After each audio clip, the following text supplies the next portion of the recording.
the NCAA tournament for the men, the NCAA tournament for the women. We know who's going where and when, and who's not going anywhere. That's also a prime topic. Who got snubbed? Who were the teams that got left out and shouldn't have been left out? Should have been included in arguably the biggest party in all of sports. I'll say that. I love college football. I love the college football playoff. But no sport is as associated with its postseason tournament as college basketball. Yes, I know the NFL has the Super Bowl and it has the playoffs and all that, but we still celebrate that season from start to finish. Going and watching NFL football on a Sunday it's a ritual. It's something we do. People plan their weeks around what happens on Sunday, especially in metropolitan cities. Same for college football. Even though some folks, well, they like to have those darn weddings and other family functions during college football season. Well, it's on them when nobody shows up. But I digress. The NCAA tournaments define the entire season. People pay more attention. Casual fans, serious fans, not even fans. They still fill out brackets. It's a thing that bonds people together, and it costs a lot of man hours at work. Offices all across America brought to a screeching halt, or at least significantly slowed down when the tournament comes. I can hear the printers humming this morning all across the land, printing off the brackets, and then Johnny, the guy who's in charge of the pool every year, handing them out to coworkers. Hey, fill it out. Where's your $5? And then he's keeping a little something for his effort, you know. Or they're doing it the modern way. They send across that link to join our pool on ESPN or CBS or Yahoo or what have you. And then somebody, again, goes and collects the cash. A lot of money doled out during the NCAA tournaments. A lot of money doled out for people making wagers. A lot of money doled out from fans traveling to see their respective teams. And a lot of money rolled out and doled out by the television networks because they make bank on NCAA tournament games. It's really a crazy thing when you think about it. How so much attention turns to one singular event for 3 weeks each year. It's amazing. And it happens. It's one of the it's Americana if there ever was Americana. And that's why people such as myself get a little antsy, get a little twitchy, get a little defensive when they talk about expanding it, changing it, restructuring it. Man, don't mess with it. If it ain't broke, don't fix it. But they can't help themselves. Well, we've got this many teams, and we've got this many games, and we've got this many locations creating economic impacts for communities all around the country. What if we had more? Nope, doesn't work like that. Leave it alone. It works the way it is. It works gloriously the way it is. And we've seen other iterations of this tournament. We've seen it expand several times just in my lifetime. I get it. But what we have right now might be as perfect as it can be. Changing it, altering it, doing anything to it would be like adding an extra brushstroke to the Mona Lisa. You don't do it. It doesn't need it. Leave it alone. We'll see if my cries and my pleas are heard in a few years, if what we have now is what we'll have then. It's a sensitive topic. Do you change the NCAA tournament? Dan Wetzel, outstanding columnist at ESPN, he's going to come aboard 2:15. I want to get Dan's take on it. I want to ask him, look, man, am I wrong? Am I a sentimentalist? Am I a traditionalist? Am I just stubborn? Should this thing be altered? I've got a feeling that Dan, knowing we're of the same generation, will agree with me that this thing doesn't need to be touched in any way, shape, or form. And if we ever needed proof that the way it is fine, that there are plenty of teams included in this shindig, we need only to look at the bubble this year. Not great. Not great. Arguments for Auburn getting in. Arguments for Indiana getting out. Come on, man. those teams would have a zero shot of winning a championship, first of all. And second of all, they had multiple opportunities to play therein during the course of a overly long, way too long regular season. The bubble, one of the worst bubbles we've seen. And I don't even know if I like saying bubble. It's become so cliche. But the bubble of teams that were outcast, left out, wasn't great. One of the weakest we've seen in a few years. And that in and of itself is rock solid proof that we do not need to add more spots. We'll dive deeper into this with Dan Wetzel during the 2 o'clock hour and be sure to get his take on this. Now, I've touched on the teams that haven't gotten in and how they want to create more spots, this, that, and the other. But there are a bunch of teams that did get in. Of course, South Carolina women are headed back to the NCAA Women's Championship. A number 1 seed once more for Dawn Staley and the crew. And knowing how they've played during the course of the season, looking at the talent they have, even with a couple of key injuries early, you've got to feel good about South Carolina's odds of at least getting to the Final Four. Number 1 seed in the Sacramento Regional, mind you, but they start off in Columbia. You got to feel good about their odds. And that's something that Dawn Staley touched on. She likes how things are shaping up. Dave, can you play hit number 16 for me, please? I mean, we haven't seen an opponent in quite some time, so it's good to see us have some, like a goal, a team to look forward to playing. So I like the record. So they're going to be ready to roll. And once more, this is old hat for them. Old hat to be a number 1 seed. Old hat to, again, be starting their journey, hopefully, to another national championship in their home gym, their hometown, their home state. And guess what that means?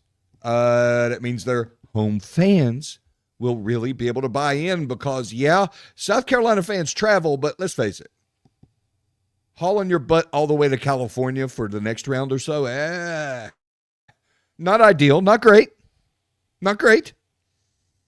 but they'll be able to enjoy what they have while they have it in the comforts of their own zip codes. And that's not lost on Dawn.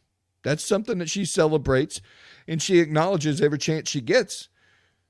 And she credits the fans for this trip they're about to go on this year.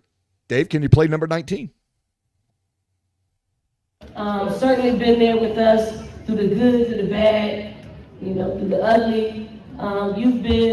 You've been a cornerstone in our program. You are the reason why we are as successful as we are.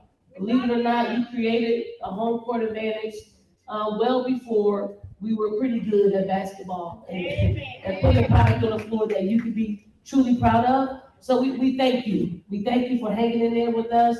We thank you, through not having the best results in the tournament in Greenville, but we got a lot of basketball left in us.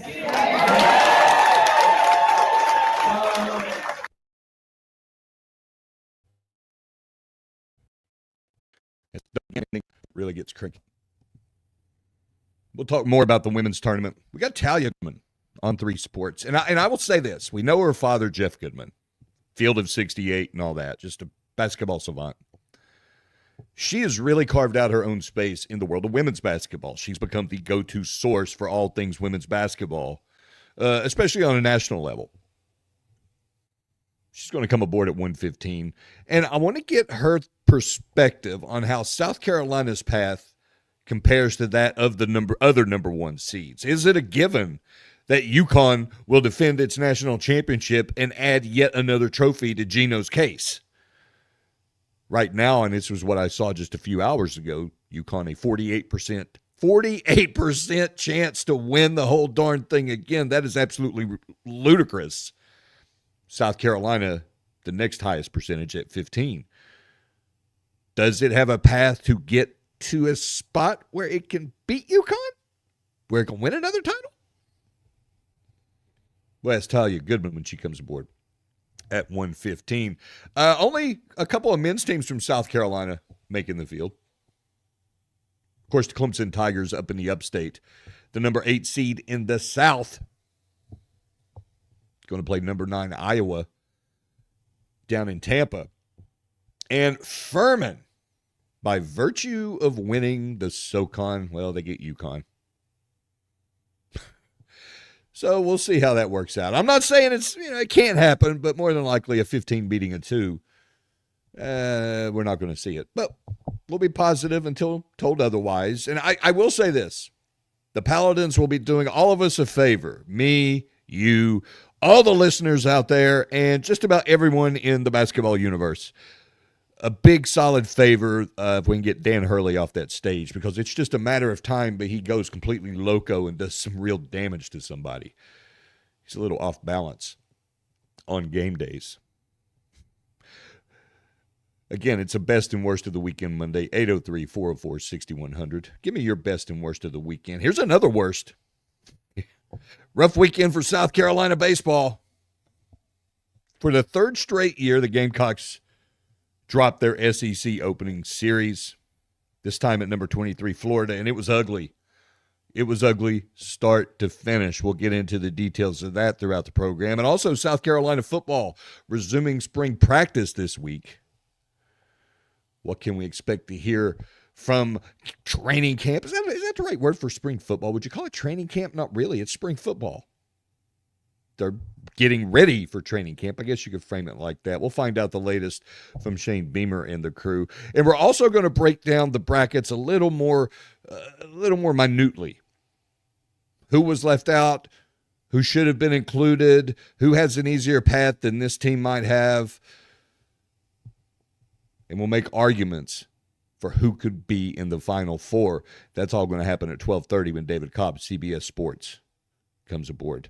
Lots to talk about, lots to get to. We'll cover all of it. You're listening to the Halftime Show on 107.5 The Game. Wow, what a play. The Game Network. Columbia, Charleston, Florence, and Myrtle Beach. Powered by Integrated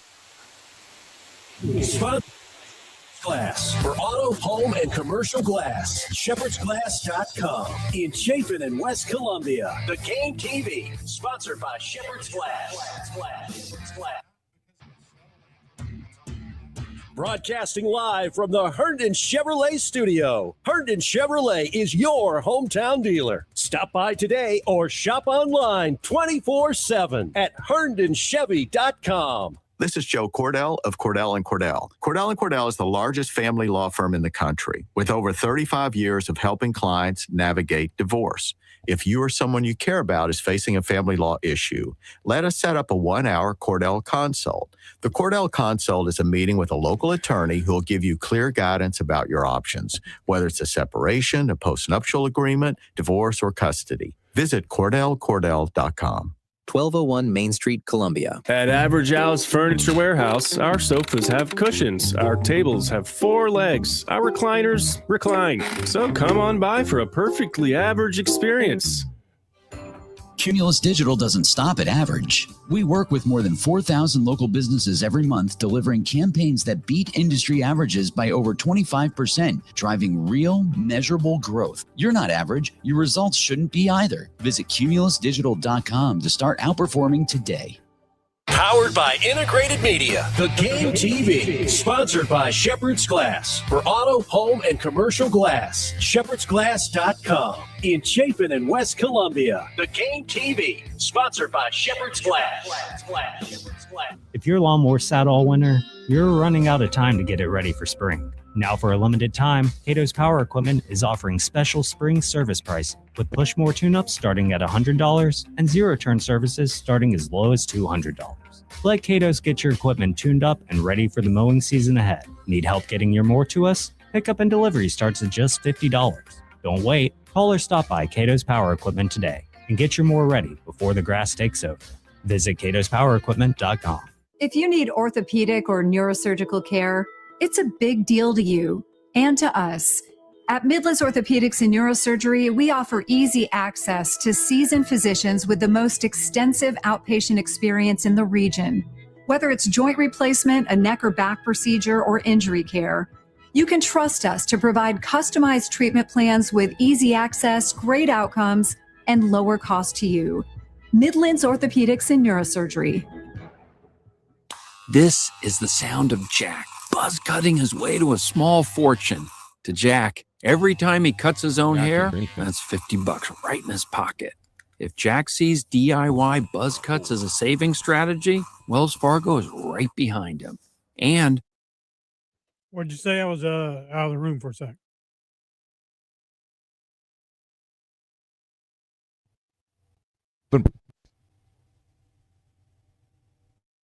Not hearing you. It's like you cracking up or dropping out.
It's not adding you for some reason.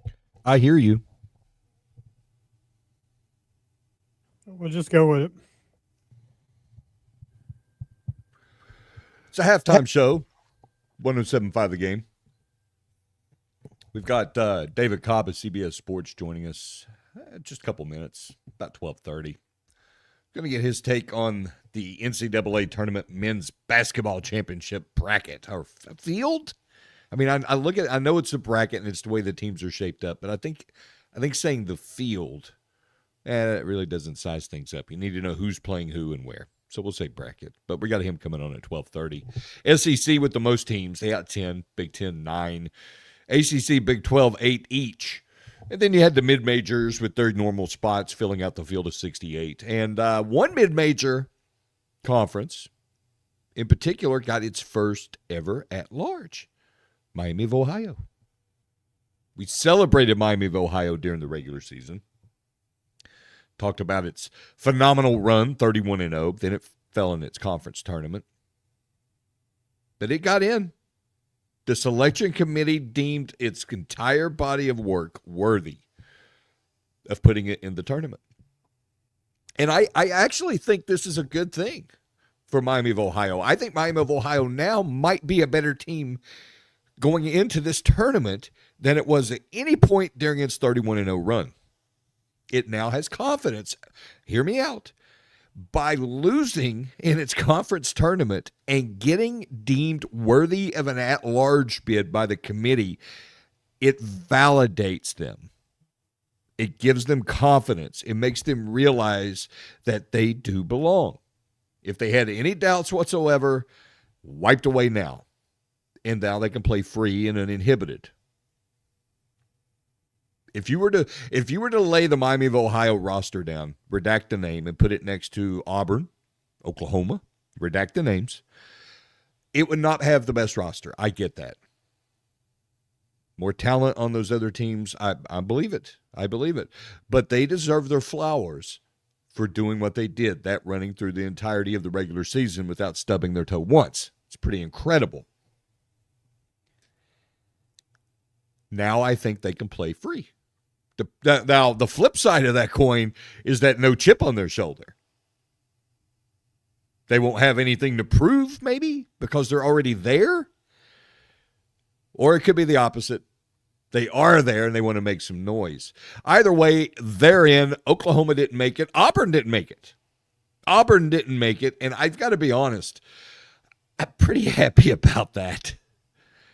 I don't have a beef personally with Auburn. I started having a beef with Stephen Pearl, the Nepo baby coach of the Auburn Tigers. And I really started having a beef with his daddy, Bruce Pearl, the once disgraced coach at Tennessee who later went to Auburn, scrubbed his image clean, revitalized that program, and built something that he left for his child. And then he wants to protect said property as an analyst. He was screaming from the rooftops that Miami of Ohio didn't deserve to be in. Screaming from the rooftops that it should be Auburn. You're supposed to toe a line, dude, between being a fanboy and being an unbiased member of the media. Didn't work out too good for him. And, of course, he has to try to put that toothpaste back in the tube to kind of walk back some of the things he said about should Auburn be in, should Miami of Ohio be in. What about my poor boy Stephen Pearl? Here's what Bruce Pearl said about Auburn missing the NCAA tournament. Dave, can you play 15, please?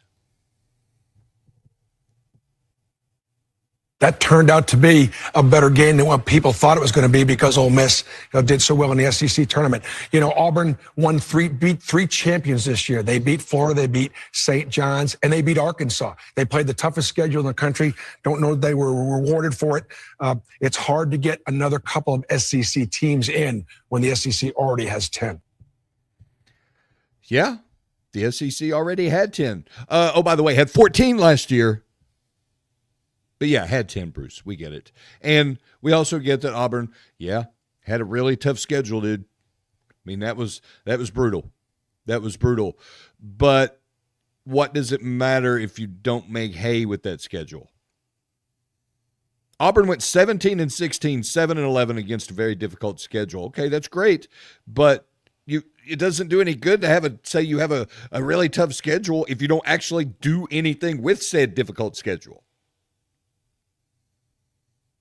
Had that one stretch in February where they lost 3 in a row, 5 of 6. Oh, but they got a tough schedule.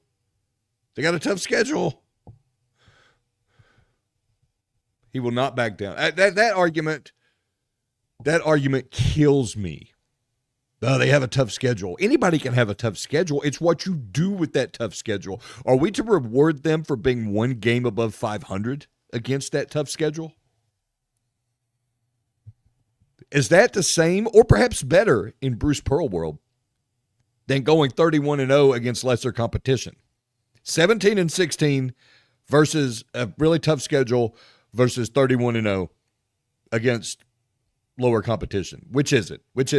I'm going to take the team that does what it's supposed to do. It goes out and wins. Auburn stubbed its toe. Auburn failed to show that it had the wherewithal to play its way into the NCAA tournament. Multiple times, mind you.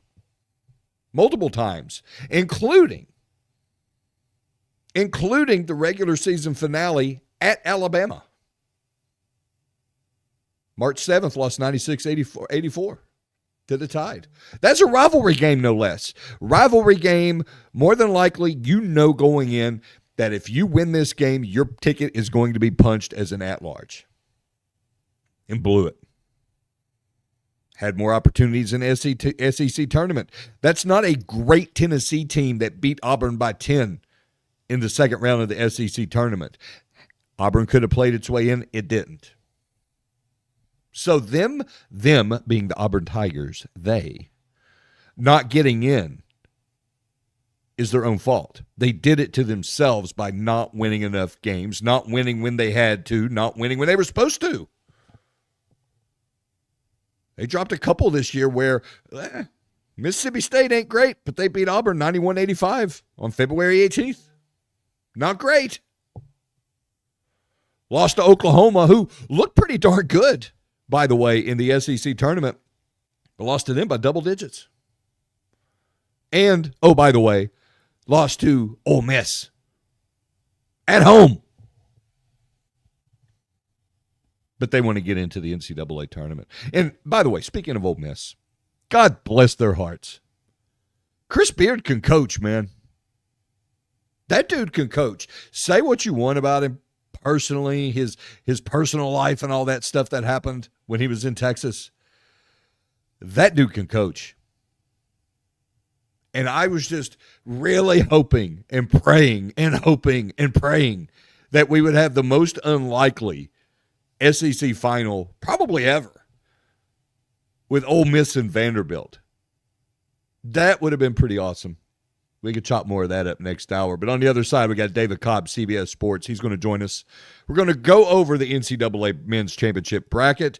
How does it size up compared to projections before Selection Sunday? Are there any teams that got breaks logistically? And who has the toughest road to the Final Four that maybe we're not really noticing? These are all questions. We're asked David Cobb, CBS Sports, on the other side. You're listening to the Halftime Show on 107.5 The Game. All my sports. The Game Network. 107.5 The Game in Columbia. 96.9 The Game in Charleston. 100.3 The Game in Myrtle Beach. And 100.5 The Game in Florence. Hey, it's that time again. Friday, April 3rd, the Spring Golf Classic at Charwood in West Columbia with our buddies Rock and Daniel Lucas. Once again, $400 for a team. And we have Saki's Morning Libations Bar before tee-off. Also, the classic onion sausage. Once again, presented by the Lexington Gamecock Club. Yeah, I know you're going to ask. We have the golf gun. Yes, we do. All that, Friday, April 3rd. Again, $400 a team, $100 for an individual.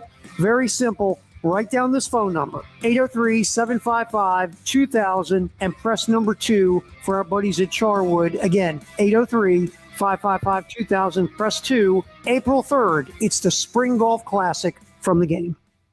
It is Bill Gunner for Mid-State Roofing, where for over 30 years, Mid-State Roofing has been the leader in the roofing and waterproofing industry, and it is that history, those 30 years, that is your assurance that their professionals will get the job done for you. And not only that, but they'll get the job done in a safe, pleasing, and timely manner for you and your operation. Whether it's your home or your business, Mid-State Roofing is there to make sure that they keep your operation dry and running long into the future. But most importantly, they are there for you 24 hours a day, 7 days a week. You heard that right. You can give them a phone call at 10 p.m., midnight, 2 a.m., 3 a.m. You get the point. Mid-State Roofing has got an on-call technician ready to receive your phone call, help you with a maintenance contract or any roof leakage that you have. So give them a phone call, 803-356-1919, and tell them Bill Gunner sent you. Get ready to shamrock your St. Patty's Day with festivities at O'Hara's Public House in Lexington. Join them Saturday, March 14th for an all-day party under the Big Top, starting at noon with Grand Mullis. As the sun sets, local favorites Prettier Than Matt and Tokyo Joe will take the stage for a special joint set from 6 to 10 that you absolutely don't want to miss. But the celebration doesn't stop there. Return on St. Patrick's Day, Tuesday, March 17th for Columbia's most authentic Irish experience. Enjoy another all-day event of delicious food, lively fun, and fantastic music featuring the Cash Money Experience. Don't miss out on the ultimate St. Patty's Day parties at Columbia's only Irish pub, O'Hara's Public House in Lexington. For more details on all the Shamrock Festival events, visit o'harasph.com. Cheers to a full day of Irish charm. If you're tired of dealing with gas, noise, and costly maintenance, it's probably time to switch to Steel battery power. Right now at Cato's Power Equipment, we have 65 Steel battery tools like the GTA 40 hand pruner, the BGA 60 blower, and the KMA 135 combi power head, each available with 2 free batteries for a limited time, giving you more runtime, less hassle, and up to $640 in instant savings. This deal is only available at Cato's Power Equipment, Columbia's home for the tools you need to maintain your turf. Visit catospowerequipment.com. If you have It's not acting perfectly, by the way. It won't add you to the stage, but I hear you and everything's working. That's all we need. Do our listeners hear me? Yes, that's all we need. That's all we need, Dave. It's like back in the old days of 2010. Like something's going to go wrong any second. Stop it. I got tinfoil.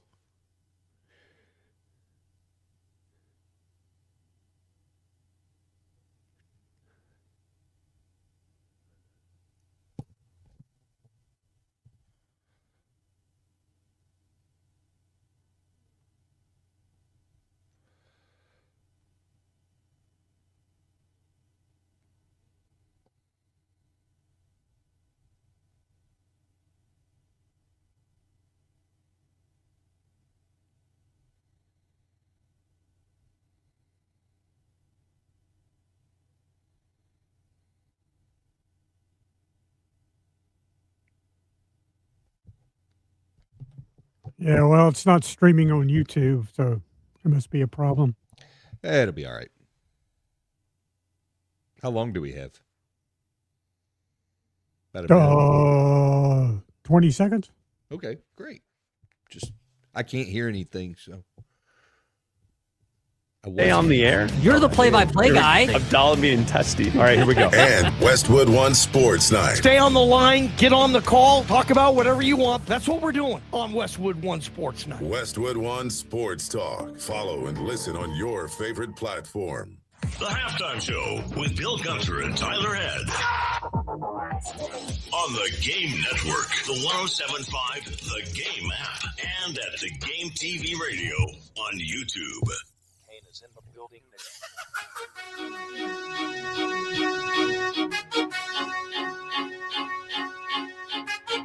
Brackets are out. The field is set.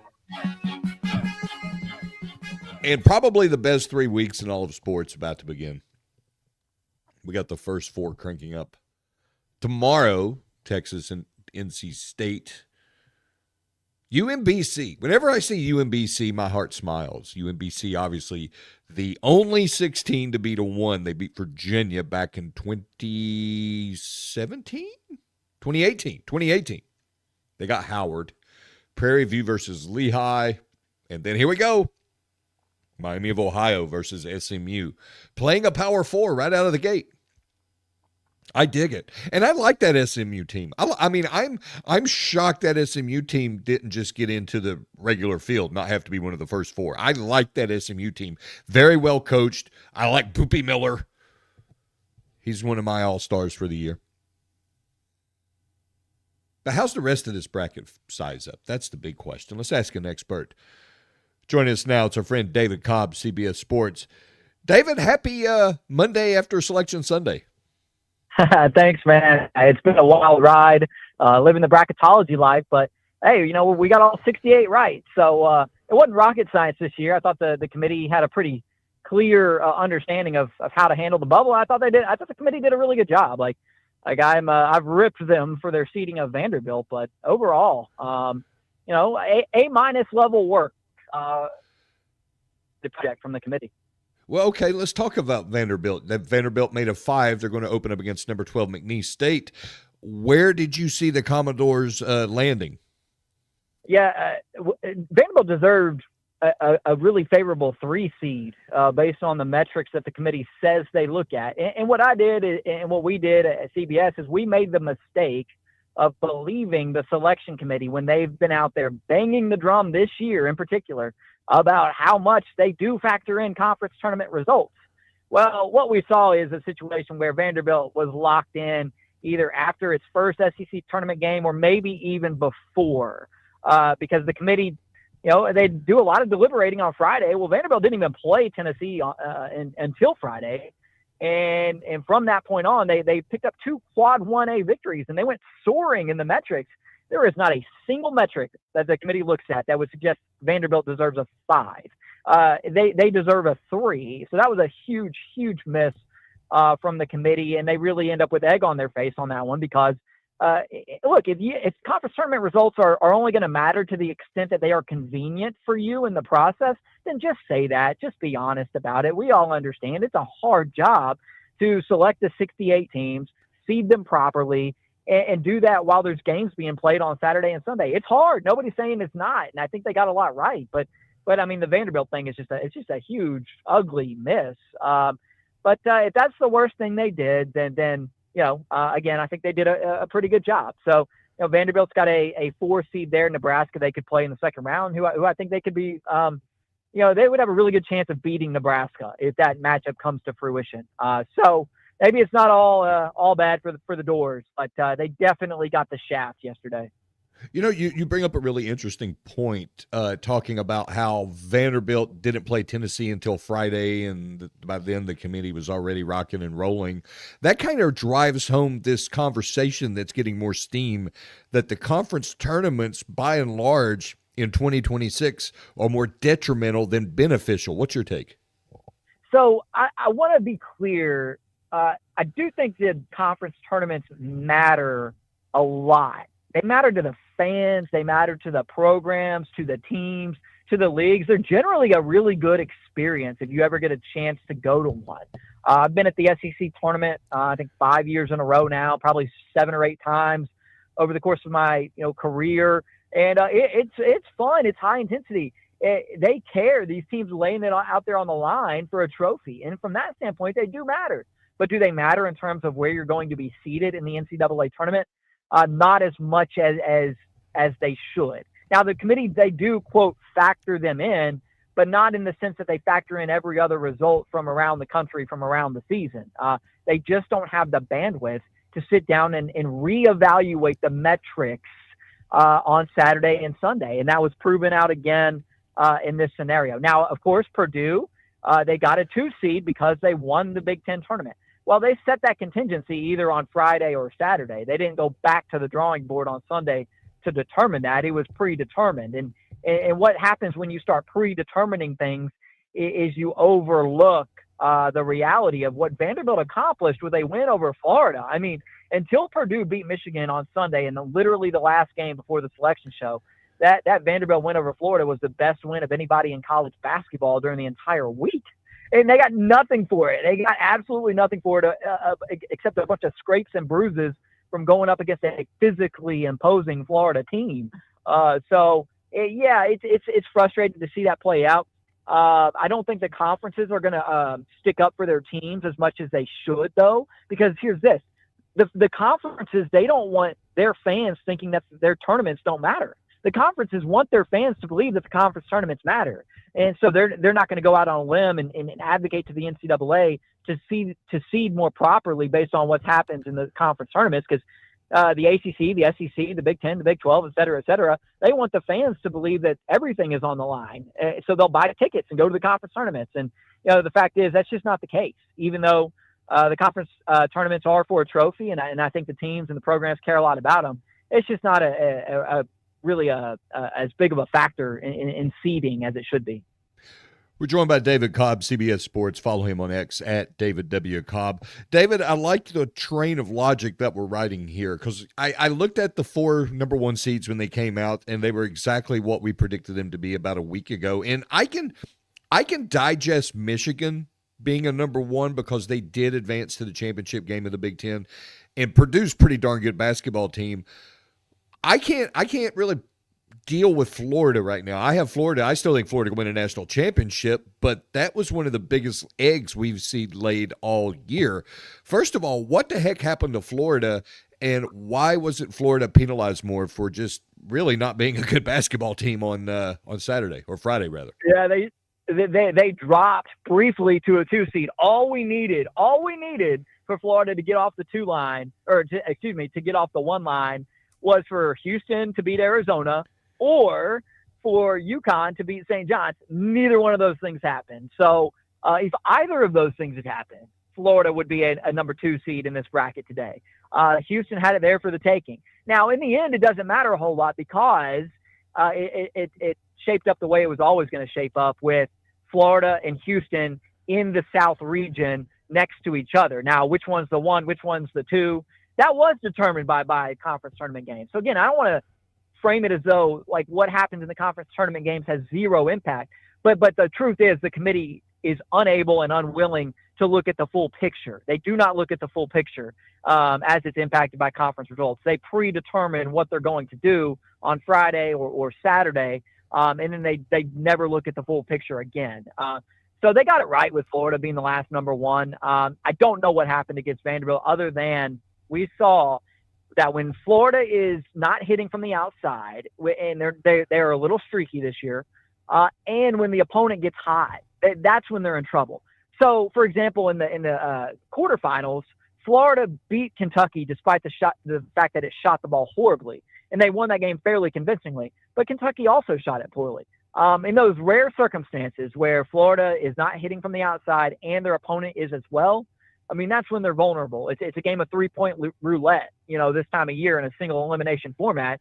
And Florida really got burned by Vandy in that way on Saturday. So I'm still a big believer in Florida because they rebound like crazy. And I think that gives them a really high floor, because a lot of times, even when they're missing from beyond the arc, they're getting the rebound, and it's actually pretty good offense for them because even a 3-point miss is going to lead to points on a pretty regular basis for the Gators. David, we've got a couple of minutes left. Let me ask you this question. Is there a team out there, by virtue of how the whole thing laid out, that might have a path to the Final Four that's maybe a little easier than everybody else that we're not talking about? Maybe there's a 5 seed that just has wonderful matchups ahead of it or so forth. Yeah, I mean, I do kind of like Virginia, sneaky out of the Midwest.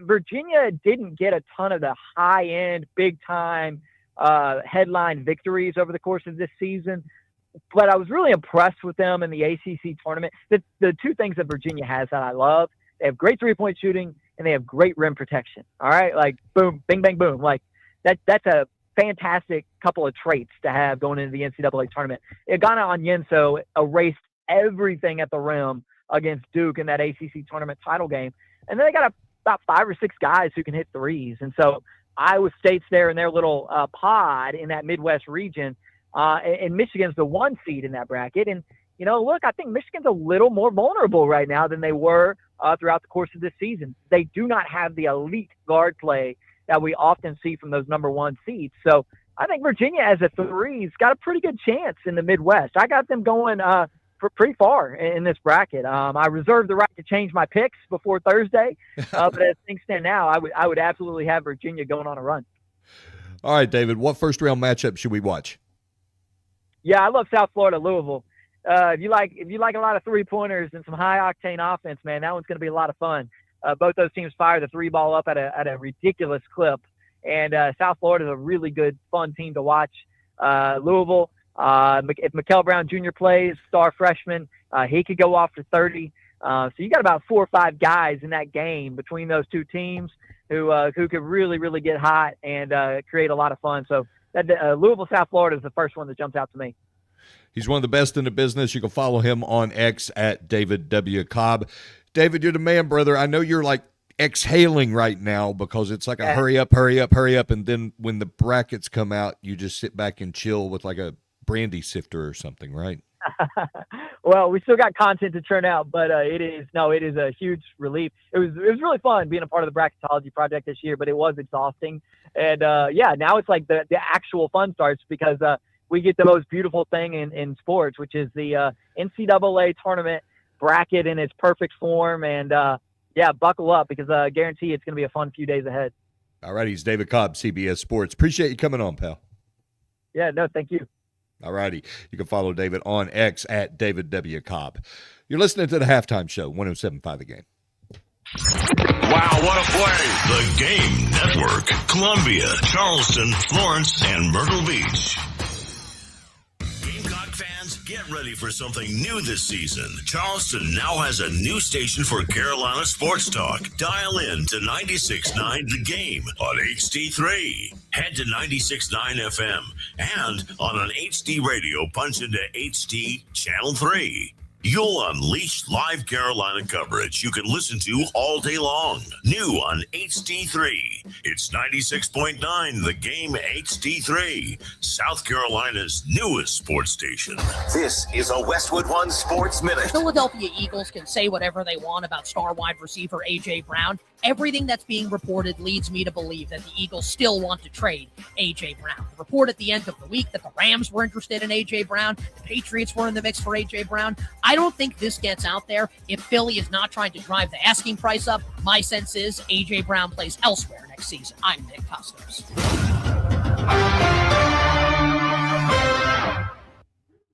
Furnished by IntelliBrands. Whether because of discomfort, lack of mobility, your lifestyle, or occupation, you sit inactively way too many hours a day. Get an Ellipse, the premium quality automatic seated exerciser that strengthens legs, increases mobility, and boosts circulation without physical strain or impact. Improve your flexibility and balance. Strengthen and tone your legs. My joints feel better, my knees feel better, my back feels better, and it makes me feel stronger too. My circulation is moving. I'm burning calories, and it makes me feel energetic. It's so quiet that none of my coworkers even know I'm using it. Call now and order Ellipse, the seated exerciser that strengthens legs, increases mobility, and boosts circulation. And for a limited time, get a free upgrade to our deluxe bundle with a faster motor, sport mat, and wireless remote. Call 800-555-1212. That's 800-555-1212. 800-555-1212 now. These statements and products have not been evaluated by the Food and Drug Administration. These products are not intended to diagnose, treat, cure, or prevent any disease or condition. Honey, that flu keeping you up? Did you take NyQuil Intense Flu? Nah, I got this. Okay, I don't got this. Yeah, you need NyQuil Intense Flu.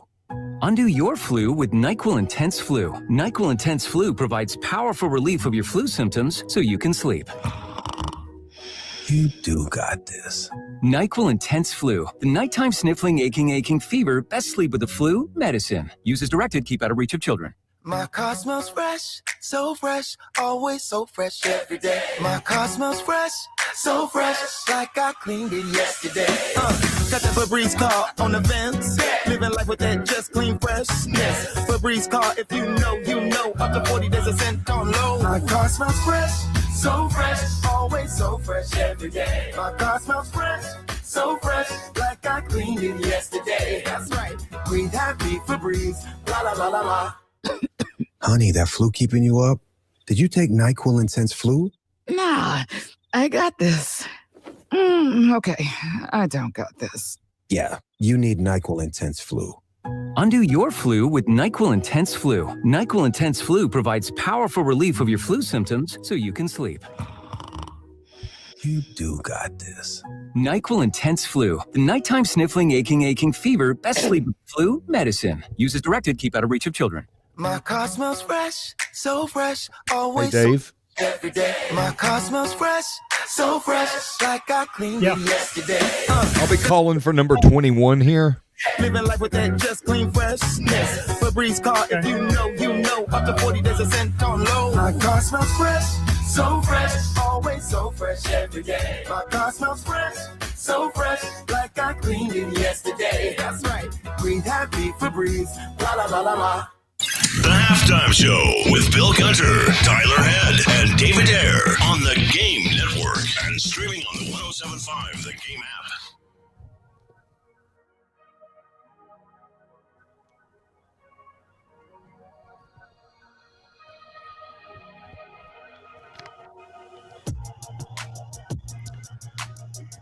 Making a final lap, opening hour.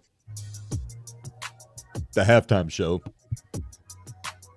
We got Talia Goodman on 3 Sports. She's going to come aboard at 1:15. Take a look at the women's side of things. And I'm buying stock in women's basketball, and that's something I want to discuss next hour.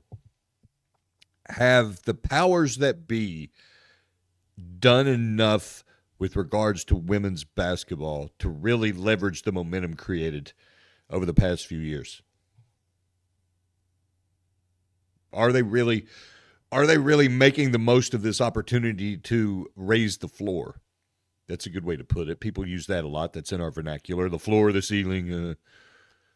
Are they doing enough to solidify the underpinning, the foundation? What Caitlin Clark did to enhance, for lack of a better word, the perception and the prominence of women's basketball was phenomenal. But it doesn't matter if it's fleeting. I've got some thoughts on where the NCAA has dropped the ball. And, of course, the WNBA, which was totally unprepared when that whole deal went from college to the pros. That whole deal being the Caitlin Clark experience. We'll discuss more of it next hour. I enjoyed our conversation with David Cobb. David Cobb, obviously a high-energy guy. Knows his stuff when it comes to college basketball. Gets so excited. Just beside himself. And he agreed that the NCAA Tournament Selection Committee, for the most part, got it right. And I really appreciate how he did break down, though, the one glaring shortcoming in his book, that being Vanderbilt with a 5. It's disingenuous, hypocritical, however you want to frame it, to say conference championships matter, conference tournaments matter if you're already got the horse in the barn on Friday. Seems to be what happened to Vanderbilt. Still, though, they do a good job. And the people at the College Football Playoff Selection Committee can learn so much from its counterparts in basketball. We generally don't complain a lot about the field. And I know it's more, exponentially more. From 4 to 12 in college football, well, 68 in college basketball. I mean, you got fewer people to piss off, I guess. But there are more teams also, 330, I believe, in Division I basketball. And you have the auto bids and this and that, more auto bids. So it's not necessarily apples to apples, but by and large, the basketball committee gets it right. And I know they've been doing it longer. And they still keep instituting more metrics and more data and more points of reference and this and that, and yada, yada, yada. And they still do a great job. And when you hear somebody like Keith Gill, commissioner of the Sun Belt, come out and speak about the result, the field, the seedings, his answers are so on point and digestible. You don't really get that. You don't really get that with the college football playoff. They're all over the place. We've heard answers ranging from head-to-head doesn't matter. We've heard that at one point. Like somebody actually said that, I want to say, over the history of the college football playoff, to we don't watch all the games. Some of the stuff they say is absolutely ridiculous when they're trying to justify the one job they have. Joe Lenardi, I had a conversation with him a few weeks ago, and I asked him, I said, Joe, what would you do to change it? What can the College Football Playoff Selection Committee learn from the counterparts in basketball? And he had a really interesting answer, and he was no short on passion. Dave, could you play number 21, please? All I really consume is the rhetoric. Like I hear the comments, and I hear the complaints, and I do hear, what the chair or the quote-unquote insiders say in interviews. And this may come across like a, know-it-all kind of statement, and I don't mean it to be. Their process is way primitive compared to basketball. Some of the comments sound like where we were 15, 20, 25 years ago. And I think part of that is because they're still relatively new at it. And also because, they've only been picking 4, 8 type 12 teams. They don't have to make the kind of fine distinctions that happen down at the bubble. Right. And yet they look like pretty smart people, and they certainly put the time in. But yeah, there are things that they could learn. And I think it mostly has to do with like some of the things that they talk about, like, game control and barometric pressure of this conference versus that conference. Like, who'd you play, who'd you beat, and where was the game? And move forward. Who'd you play, who'd you beat, where was the game? Sounds pretty basic. Who'd you play, who'd you beat, where was the game? We'll touch on more of that next hour. We got Talia Goodman also on 3 Sports, break down the women's bracket. Herndon Chevrolet is your hometown dealer. Stop by today or shop online 24/7 at herndonchevy.com. Shop the Sherwin-Williams Spring Sale and get 35% off paints and stains March 13th through the 23rd. Whether you're refreshing your interior or exterior, we've got the colors to bring your vision to life. And with delivery, getting everything to your door is easier than ever. Shop online to have it delivered or visit your neighborhood Sherwin-Williams store. Retail sales only. Some exclusions apply. See store for details. Delivery available on qualifying orders. Progressive presents Heroes That Keep Truckers Going. Today's hero, the rest-up bathroom custodian. Is there toilet paper? No. Paper towels? No.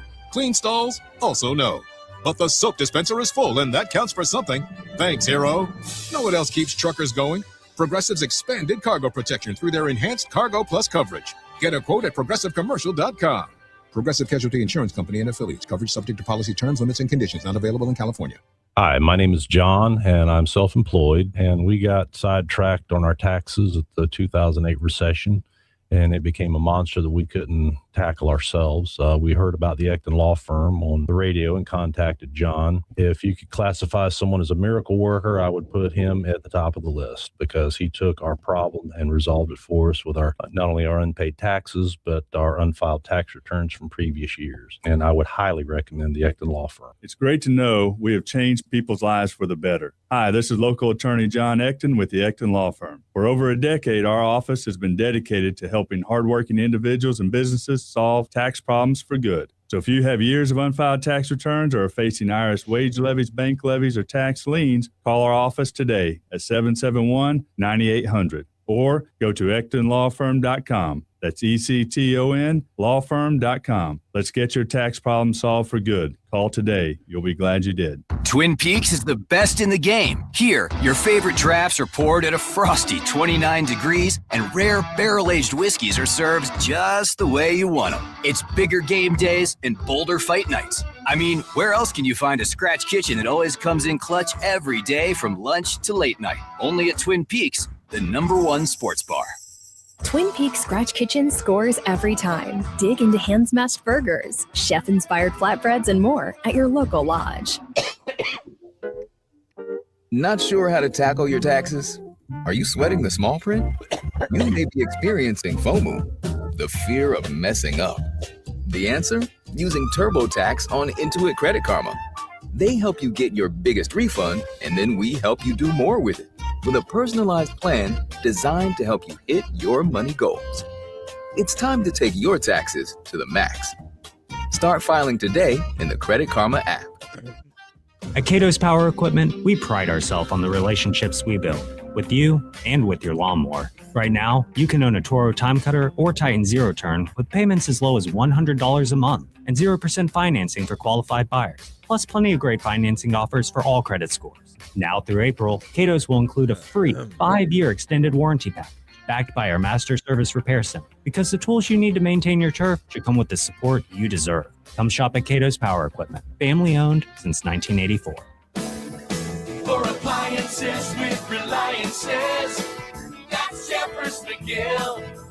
Come see the entire line of GE appliances at 1421 Atlas Road. Jeffers McGill offers the best customer service and lowest price on every GE make and model, including GE Profile, Monogram, and Cafe brands. Jeffers McGill and GE, your home team. For appliances with Reliances, that's Jeffers McGill.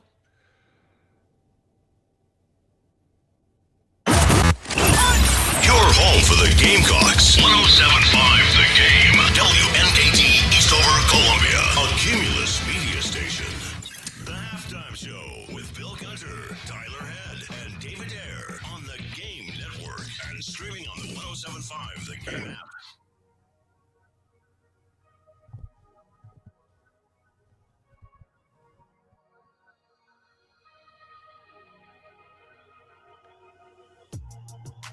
It's the second hour.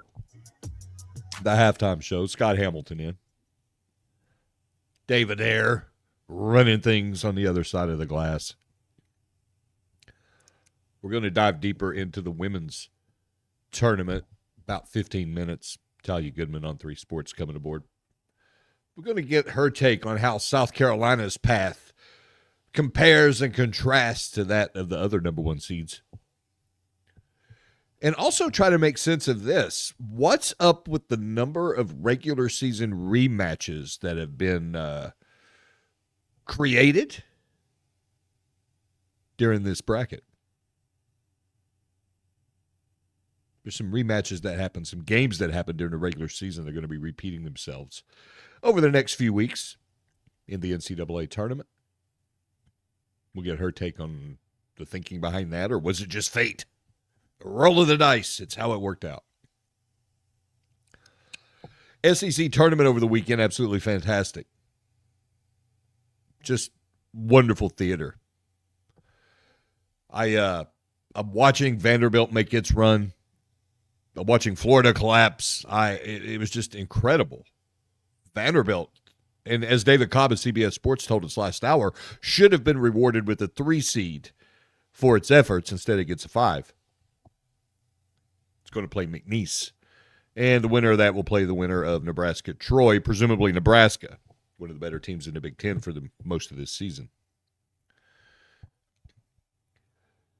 Arkansas winning the SEC. I would not have bet that at any point for a couple of reasons. One, Arkansas is good. Acuff is incredible. But I didn't see that team being championship quality. I didn't see that team being championship caliber. And also its own history with the tournament. I believe it's only won the tournament one time before this year, and that was 25 years ago, 21 years ago. And 2, John Calipari. He always seemed disinterested in the SEC tournament when he was at Kentucky. That was my perception.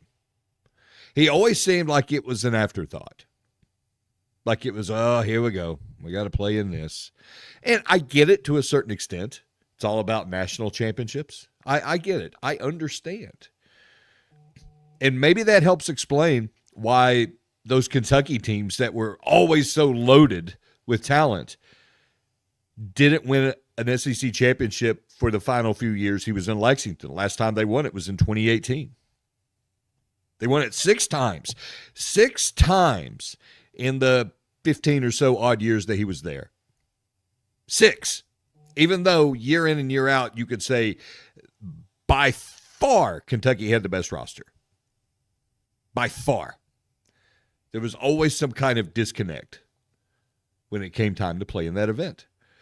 But now year 2 at Arkansas with a good team. Again, I didn't think it was championship caliber, but a good team. And he's still got something that's really, really powerful. That being a chip on his shoulder. That being I want to show them motivational fuel. That being Kentucky. That specifically being Kentucky's lunatic fringe fan base. And so Arkansas went out and won an SEC championship. Go figure.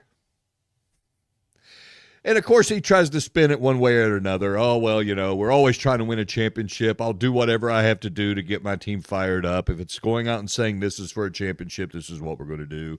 But we know, whether he verbalizes it or not, he was sticking his thumb in the eye of his former employers and the former fan base. Let's see how you interpret what he said. Dave, can you play cut number 13, please? So, when you've done this a long time and you're in the business of young people, it is about the name on the back of the jersey. Yes, we're doing it for Arkansas. But I'm so proud of DJ Wagner, what he did, the last rebound he got, the threes he hit, how he defended, the energy he brought.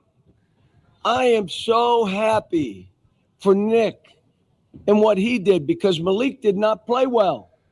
And then all of a sudden I'm proud of him because it's the first time this year he started that way. In the last 5 minutes, the reason we won was Malik Ewan. And then you had Malik Thomas. I went down on the bench because I wasn't going to put him back in, not because of him, because of what was happening on the court. And I walked down and I said, listen, I'm going to stick with this group. So, and he looks at me and says, I'm good. I'm great. And I hugged him. And then I gave him a kiss on the cheek. He was like, what the hell?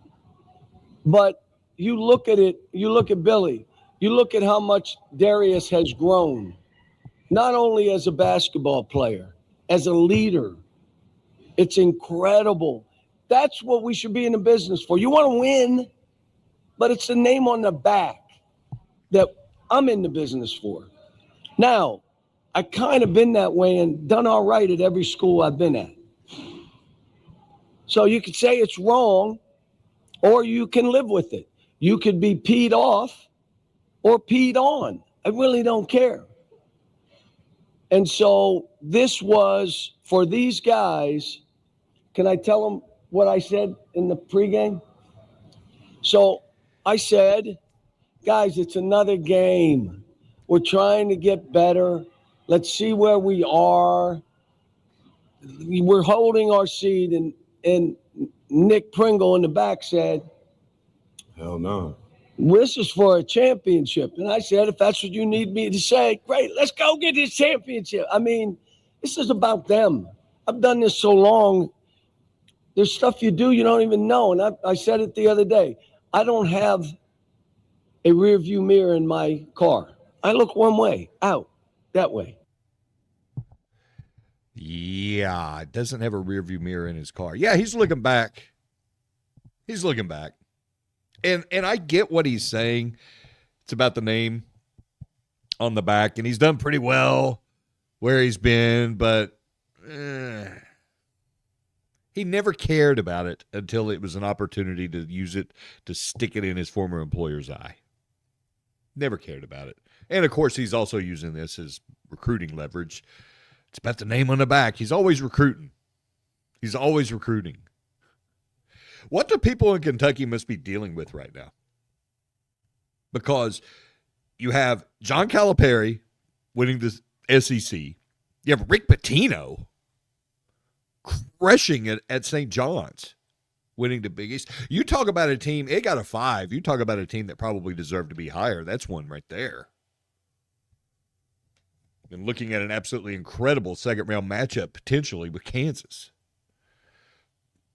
Meanwhile, the folks in Kentucky are just twisted and just angsty. Santa Clara, 7. They're going to play Iowa State, which Iowa State's pretty good. Got a feeling that their stay in the NCAA tournament's not going to be the longest. I guarantee you that.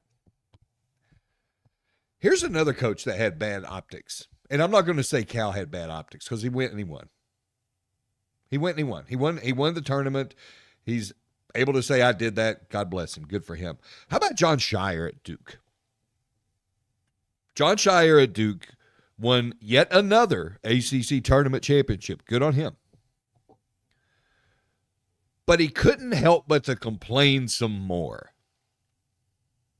He couldn't help but to just find fault with everything, including the tip-off time. And I kind of don't blame him, but I wish he hadn't said much about it, given he screamed and he cried and he yelled so much after North Carolina beat them at the Dean Dome in February. Oh, one of my assistants got punched and all that. We've yet to see that video, by the way. Everybody in the world had their camera out filming, and there is no video of said coach getting hit with said punch. And then for him to come out like this comes off. And Duke already has that issue with seeming entitled. Well, he seems entitled. But he kind of has an argument. The ACC and ESPN, they tried to manipulate the television ratings last week in Charlotte. They did. And we knew they were going to do it because for as long as anybody can remember, the number 1 seed usually has a noon quarterfinal matchup. But it became apparent late in the regular season that the ACC and the ESPN were going to change the times of the games when it said that the tip-offs would not be set until the brackets were confirmed. Now, why would they do that? Well, I'm going to tell you why they would do that. That was in order to get Duke into a primetime audience instead of being cast off to the afternoon up against Judge Judy or whatever. And that's how they ended up having that late game. So instead, the number 2 seed, Virginia, ended up playing Miami at noon. Or rather, Miami played at 2:30, the number 3 seed. Typically, the 2 seed and the 3 seed play in the evening in the quarterfinals at 7 and 9:30. Instead, they flipped it, and you got Duke going late. And what they presumed would be Duke, North Carolina, round 3. Well, it ended up being Duke, Clemson. So it backfired on them.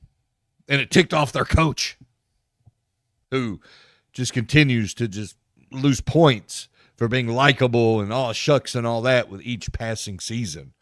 When he first got the job at Duke, everybody's like, man, this is going to be a great reboot.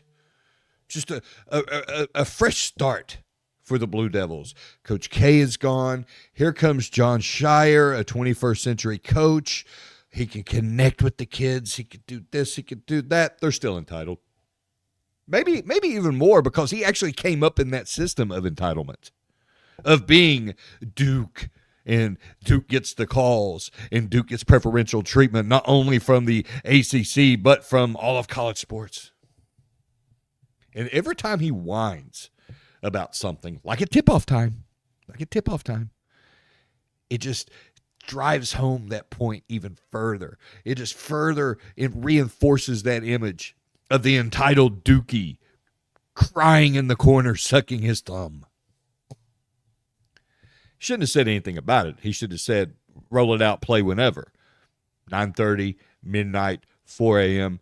You bring your 5, I bring my 5. That's what he should have said. That's what he should have said. But it's not in the DNA of the Dookie to do that. Something to ponder. Here's something else to ponder. How far will South Carolina go in this upcoming women's tournament? How arduous will its path be compared to the other number 1 seeds? And is there a name perhaps out there that we don't know about yet in women's basketball that we'll all be familiar with by the end of this tournament? We're going to ask those questions to Talia Goodman on 3 Sports when she joins us on the other side. You're listening to the Halftime Show, 107.5 The Game. Game Network, 107.5 The Game in Columbia, 96.9 The Game in Charleston, 100.3 The Game in Myrtle Beach, and 100.5 The Game in Florence.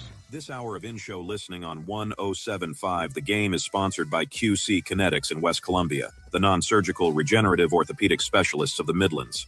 Request your consultation today by dialing pound 250 and use keyword QC Kinetics.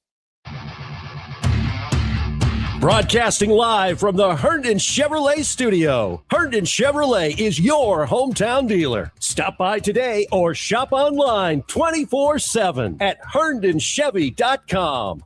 Bill Gunner for Mid-State Roofing, where for nearly 30 years, Mid-State Roofing has been the leader in the roofing and waterproofing industry. You heard that right. For 30 years, long time, but they've done it because of incredible customer service. That's right. Being there for you 24 hours a day, 7 days a week, because unless you're aware of something I'm not, leaks can't tell time. They don't know what time it happened. So a leak might occur at your home or your business at midnight, at 1 a.m. or 2 a.m. Well, guess what?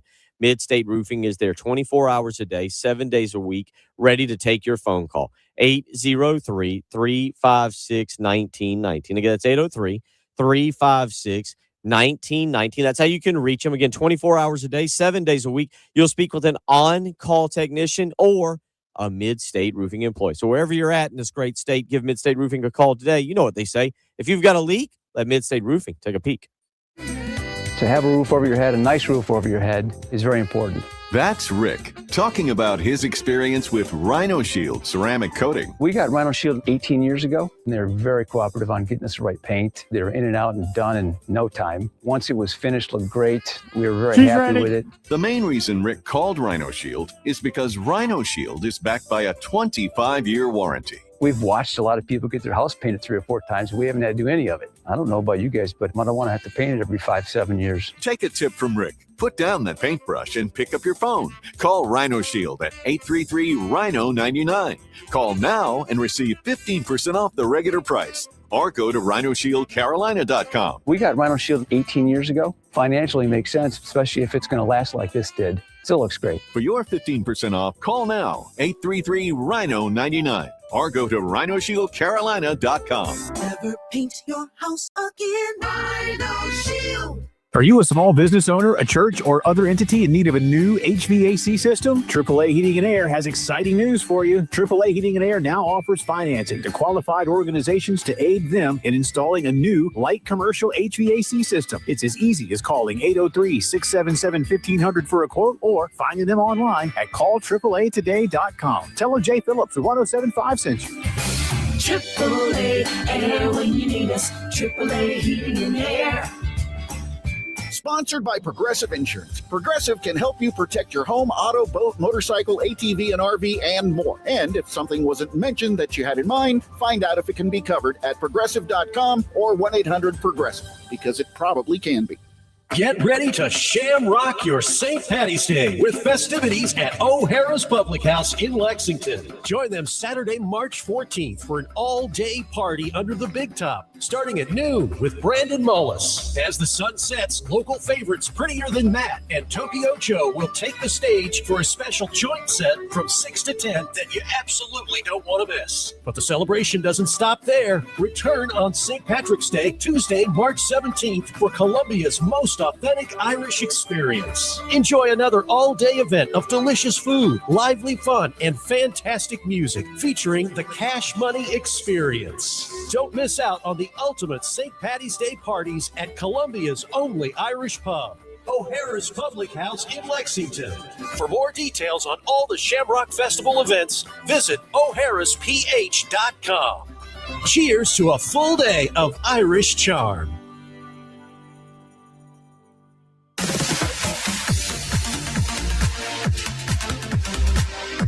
Hate paying for streaming?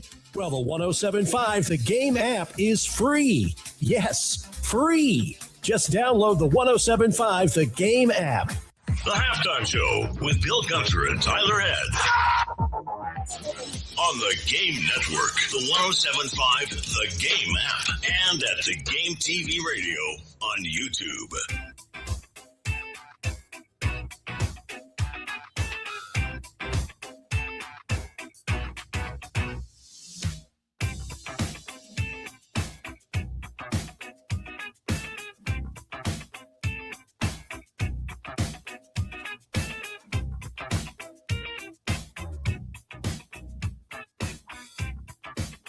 Can't hear you. You must be muted.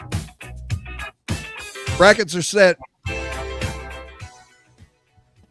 Men's and women's tournaments. South Carolina with the number 1 seed going to open up yet again at Colonial Life Arena. So that's nice. Got to enjoy that. But then, going to have to hit the road if they want to get to the Final Four. I'm wondering how South Carolina's path compares to that of the other number 1s, and how's the field in general? Did they get it right? What did they miss? Talia Goodman of On 3, she's become the preeminent voice for women's basketball. She's joining us now. Talia, you like that? I gave you your flowers. I appreciate it. How are you doing? I'm well. I'm just trying to consume everything. I don't know how you do it. I mean, I helicopter in and out between this and baseball and football and golf and yada, yada, yada. But, I mean, you sit and you study this like nobody's business. And I meant what I said. You've really become the go-to source when it comes to women's basketball at the collegiate level. So good on you. And I guess that's why you're the person to ask this question. Did the powers that be, that being the NCAA Tournament Selection Committee, did they get it right? I think they mostly got the seeding right. Yeah, there were a few surprises in there. Actually, one in South Carolina's region with Clemson being a little bit of a higher seed than I would have thought. And there were a few kind of situations like that where there may be 1 or 2 seed lines off. And I think it's kind of similar to the criticism of the men's right now. It's like not too many issues with that. The one thing that confused me, and I know there are just so many rules, and I am admittedly not a pro on this, but we have so many potential regular season rematches. And one of those could actually happen for South Carolina in the second round. Well, it will happen if they advance, which is crazy to think about. Yeah, I mentioned that last segment when I was talking about you joining us. I was looking at South Carolina could potentially play Clemson again. But correct me if I'm wrong, you also have NC State and Tennessee, I believe is also a rematch? Oh, strange. Yes, no, that is a first round rematch of, a very early season game. There's also Baylor and Duke will likely face off in the second round. And, whoever wins that Clemson USC game is a team who has played South Carolina before. South Carolina faced off against USC earlier this year in the battle of the real SC, right? So South Carolina got a little lucky. They've already scouted these teams before. So that should work in their favor.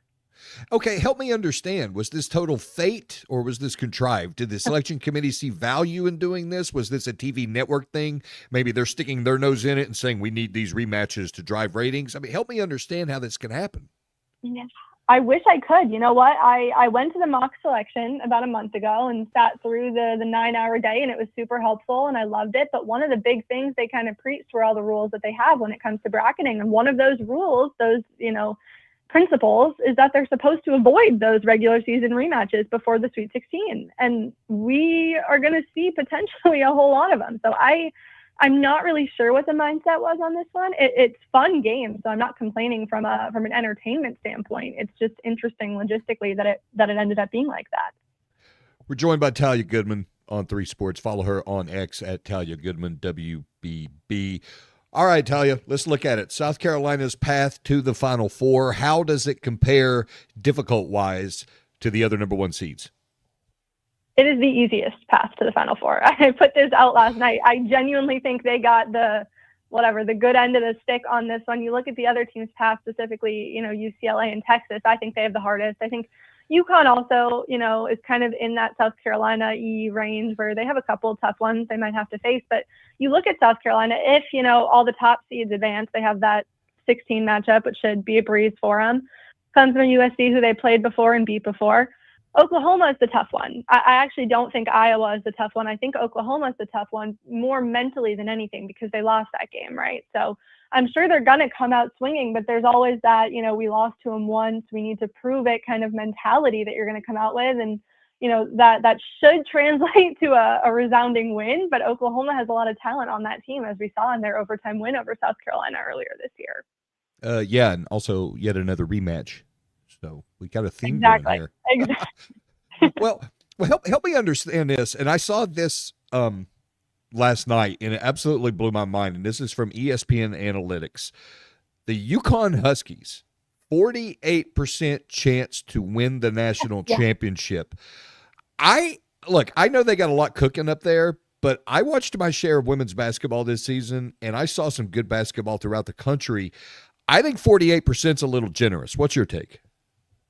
You know what? As much as I love to boast about how much the parity in the game is growing, and it absolutely is, it's growing after those 1 seeds, right? Those 1 seeds are just on a different level, and even if you want to go further, after UCLA and UConn, there's a completely different tier for the whole rest of the country in my mind, as I view it. So I think, if I had to place my bets on it, it would be UConn, UCLA in that final, although UCLA does have a really tough path, so maybe we see another team there. But I would say 48% sounds about right to me, to be honest, even though I hate to say it with trying to grow the game in the parity.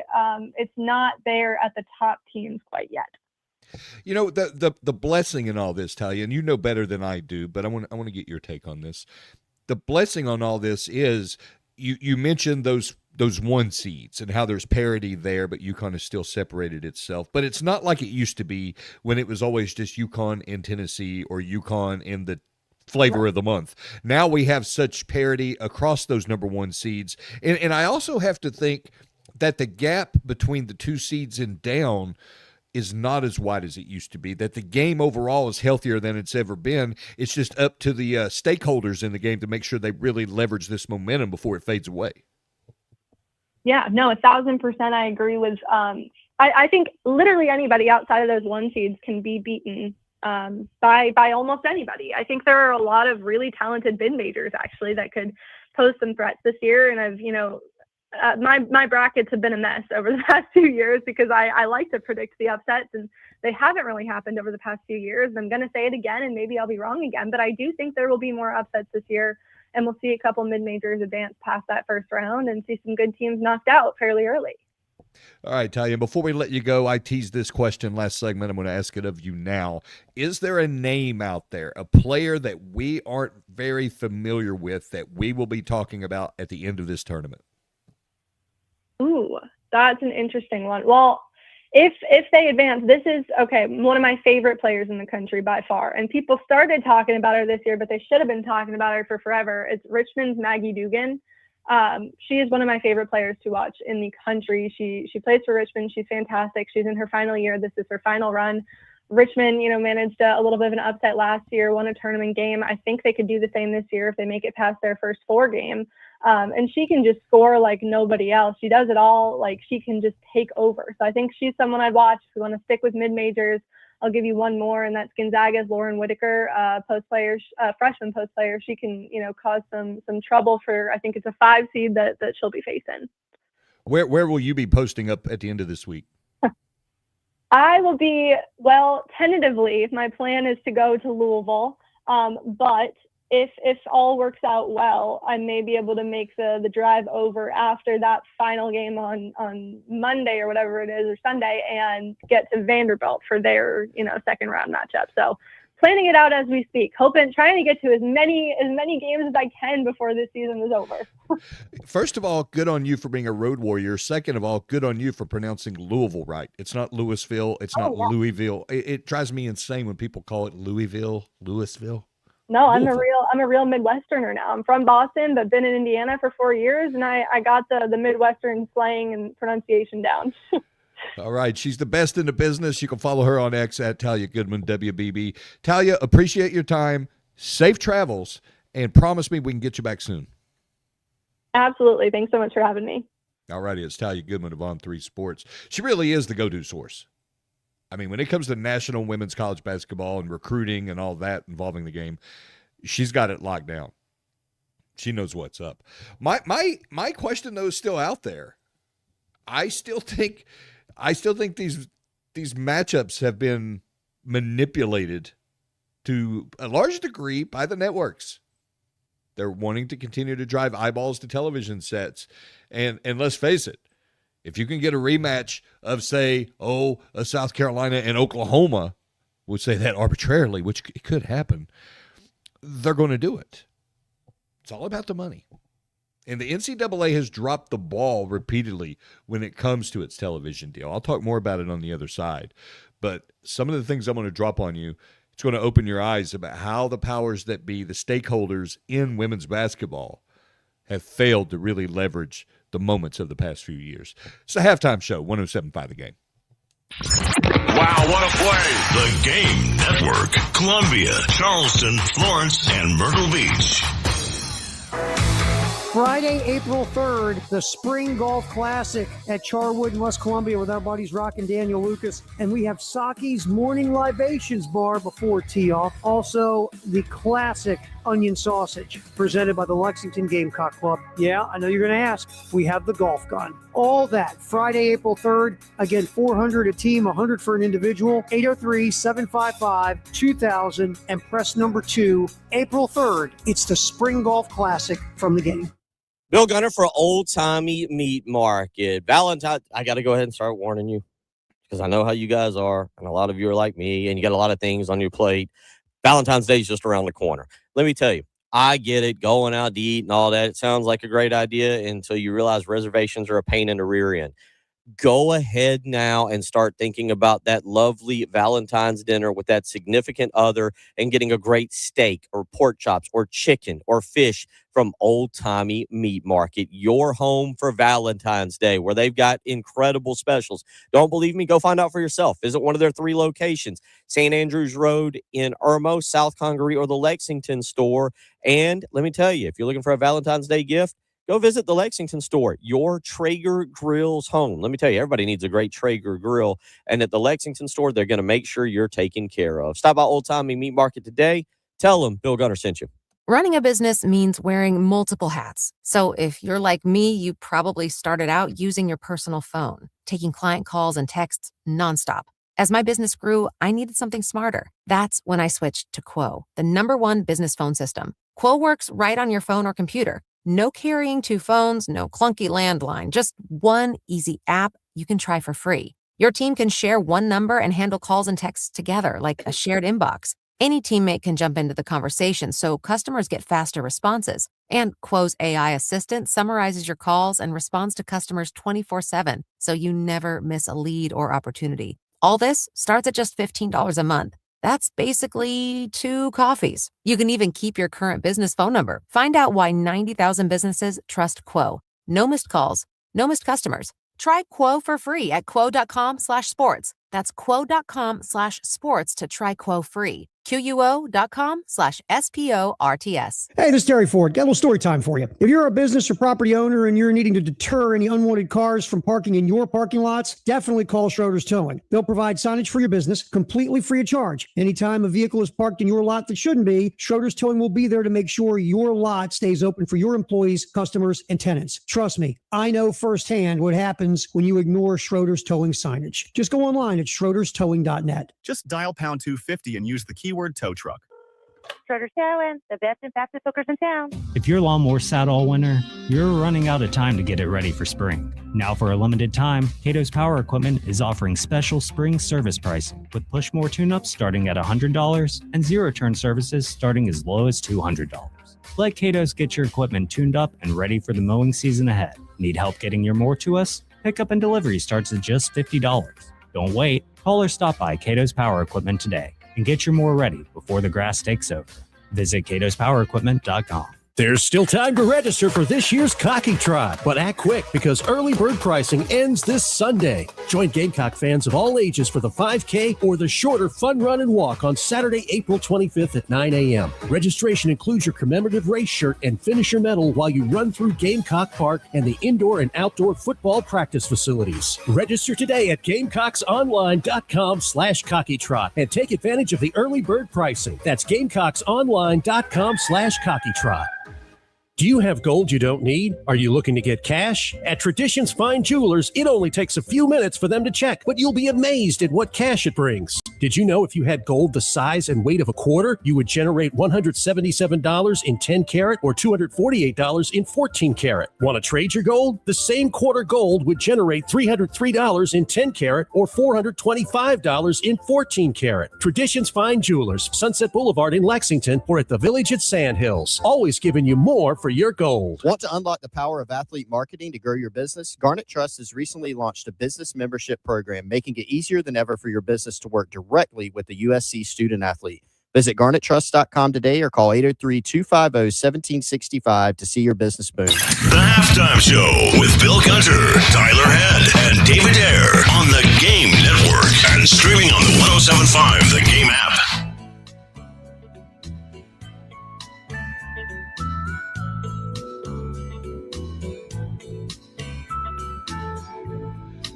Halfway through the second hour, the Halftime Show, 107.5, Scott Hamilton at the wheel. Actually, it's Dave at the wheel. I recognize a little Brooks and Dunn there. A little Neon Moon. When the sun goes down on my part of town, that lonesome feeling. Oh, man. Fun fact, David Dare. I was at a Brooks and Dunn concert when OJ was running in the white Bronco. That's a true story. True story, Dave. True story. I was at a Brooks and Dunn concert, and I leave, just a little bit early, get back to the hotel, sit on the bed, turn on the TV. I wanted to watch the NBA Finals, and it's split screen. And one screen is, I can't remember who was playing. I think it was the Knicks. Might have been the Pacers. It was the Knicks and Houston. And then on the other screen was OJ and the Bronco. I'm like, what in the world is going on? Yeah. So whenever I hear Brooks and Dunn, I think about OJ. Top that one, David Dare. That was a good show. That's a contrast, man. It is a contrast that I can forever link Brooks and Dunn, the smooth melodies of Brooks and Dunn, to OJ. God rest his soul. The white Bronco. I can't look at a white Bronco anymore. We are of a certain generation where we see a white Bronco, I automatically think of OJ. I automatically think of Lance Ito. And who's the dude that lived in the back? Cato Kalin. Cato Kalin. Who, he was a thing for a minute. My biggest issue, though, other than, of course, double murder, with the OJ thing was that they aired the trial live, trial of the century, just amazing cultural event like we've really not seen since. And that was before all these other networks popped up. But they aired it live and it bumped Days of Our Lives. And that ticked me off because I was in school and I had most of my classes scheduled around Days. And it was during the Marlena possession storyline and all that. And then there was no Peacock to go to watch Days of Our Lives. So it really, I was so angry. And I was having to get Soap Opera Digest at the grocery store to catch up what was happening, to get up with the storylines. Because I didn't have the internet either at that point. That was the biggest impact that the OJ trial had on me.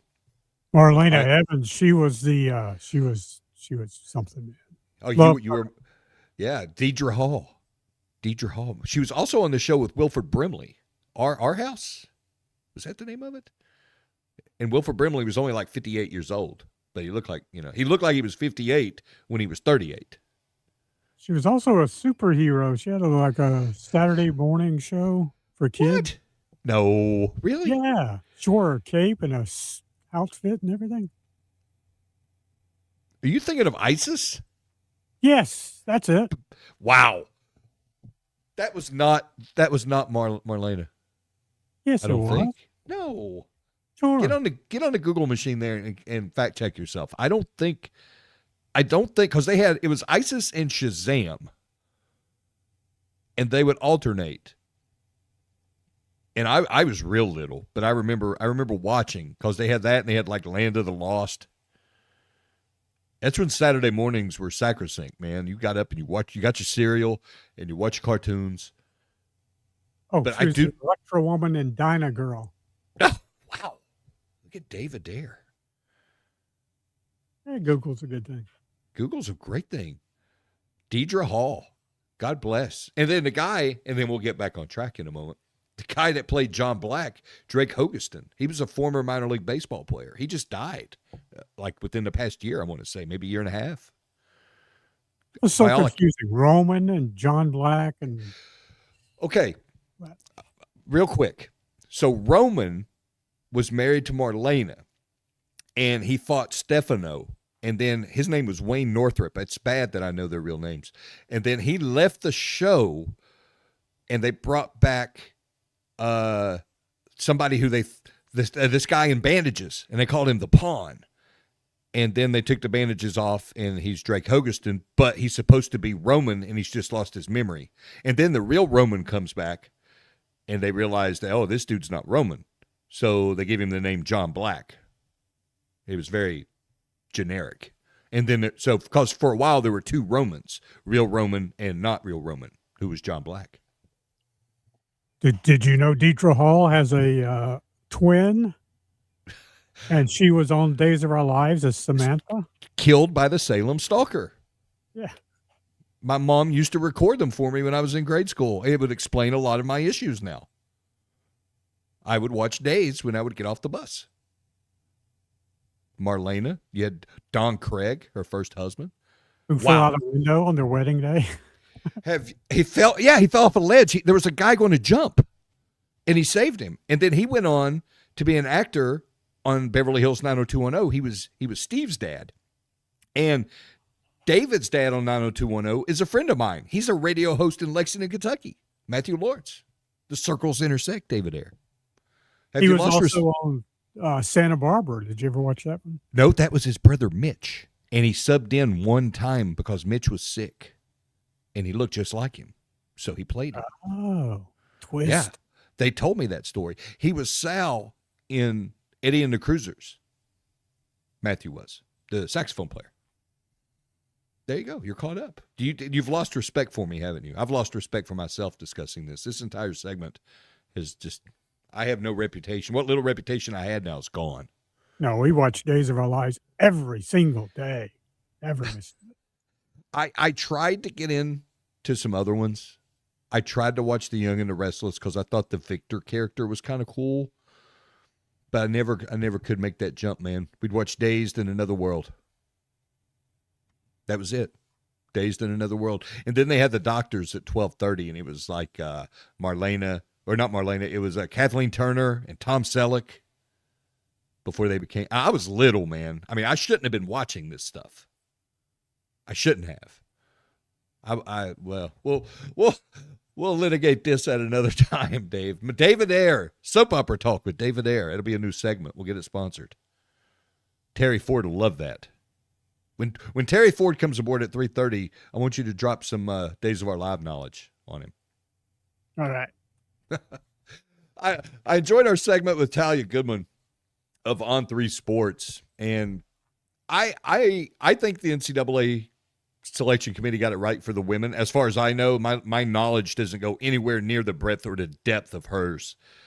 I think they did a good job. I'm still concerned about these rematches, how contrived they were. Were they actually the result of television networks saying, hey, we want this, we want this, we want that? But the television networks are getting a sweet deal when it comes to women's basketball. A really sweet deal. They signed an 8-year contract in January 2024. ESPN, they being ESPN, for $920 million. That's a huge jump from the previous contract. The previous contract paid about $115 million annually, or $34 million annually. This one pays more than $115. So it's nearly 4 times the money. Okay? And there's some more inventory involved. ESPN broadcasts more championships, so on and so forth. But the basketball was the centerpiece. And it was valued at about $65 million a year, okay? That's about 10 times its previous worth. But they bundled it with all that other stuff. They could have broken it out separately, and experts say they could have gotten $120 million a year just for women's basketball. So you have to wonder, A, is the NCAA kicking itself for short-selling women's basketball? And B, what could have been done with that extra money with regards to the sport? How much more could they have invested in the tournament? How much more could they have invested in the regular season with that extra cash? Really just marginalize the game altogether by bundling it in with lacrosse, field hockey. I hate to say it, but baseball. It bundled it in with baseball. The women's Final Four is an event that makes a $30 million economic impact wherever it goes. It did it in Cleveland a couple years ago. It did it in Tampa last year. I presume it'll do it in Arizona this time around. For the NCAA, though, to continue to be so short-sighted with regards to this sport, it's nothing short of malfeasance. That's a fact. Nothing short of malfeasance. The Caitlin Clark effect, and you could be sick of hearing that name all you want, but it's real. It happened. You can look at TV viewership, how it's still like 43% higher than it was 4 years ago. It's a thing. And for them not to seize this moment before it starts trending backward, and it will if they don't seize the moment, if they don't really leverage it. I think about the 99 women's U.S. soccer team. The powers that be failed to leverage that moment. This could be happening if women's basketball, if NCAA specifically, doesn't take advantage of it, doesn't milk it for every dime it's got, and then spend that money judiciously to firm up its own underpinning. Just something to think about. You're listening to the Halftime Show on 107.5 The Game. All my sports. The Game Network. 107.5 The Game in Columbia.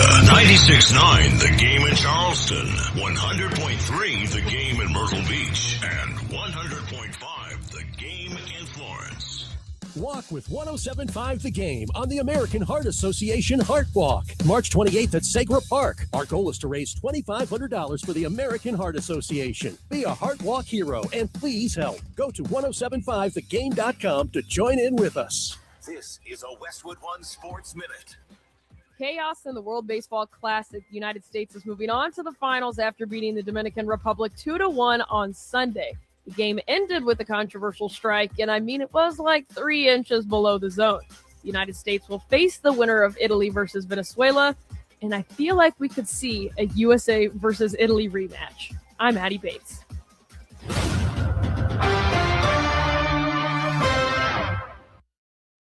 Did you know about 1 in 3 people with plaque psoriasis may also develop psoriatic arthritis, which causes joint pain, stiffness, and swelling? Does this sound like you? Listen to what it sounds like to be a million miles away. Tremfya guselkumab, taken by injection, is a prescription medicine for adults with moderate to severe plaque psoriasis who may benefit from taking injections or pills or phototherapy, and for adults with active psoriatic arthritis. Serious allergic reactions and increased risk of infections and liver problems may occur. Before treatment, your doctor should check you for infections and tuberculosis. Tell your doctor if you have an infection, flu-like symptoms, or if you need a vaccine. Imagine being a million miles away. Explore what's possible. Ask your doctor about Tremfya. Visit tremfya.com or call 1-800-526-7736. Car wreck? Dial all sevens now. We got a $250,000 settlement for a client injured in a car accident when driver illegally turned in front of him. Dial all sevens now. The Nestapool Law Firm is not scared to go to court. We got a $2.5 million jury verdict for our client when the other driver failed to yield. What do? Good heavens. Dial all sevens.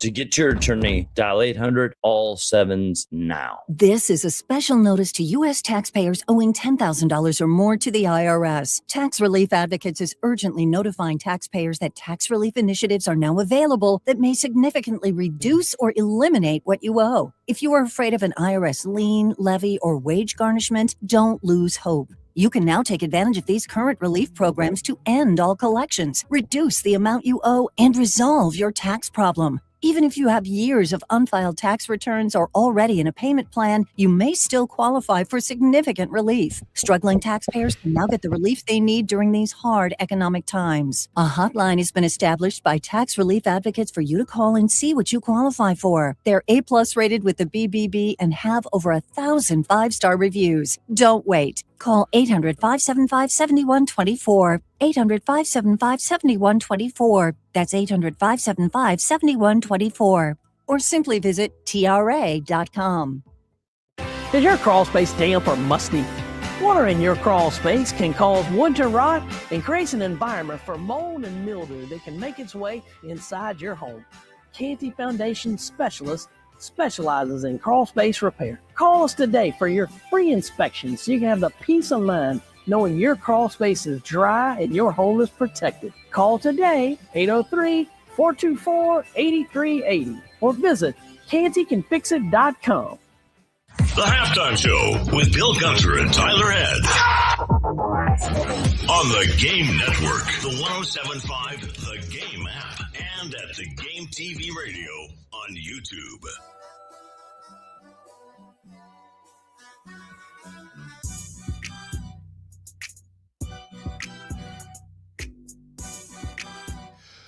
Final lap. Hour number 2 of the Halftime Show. We got Dan Wetzel of ESPN joining us at 2:15.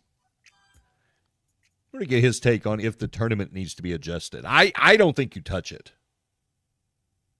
I think it's pristine as it is. I think you leave it alone. I think jacking around with it would, as I said earlier in the program, be like adding extra brushstrokes to the Mona Lisa. You just don't do it. There comes a spot where you just got to get out of your own way and say, this works. This is good. And that's what the NCAA tournaments are. They're good.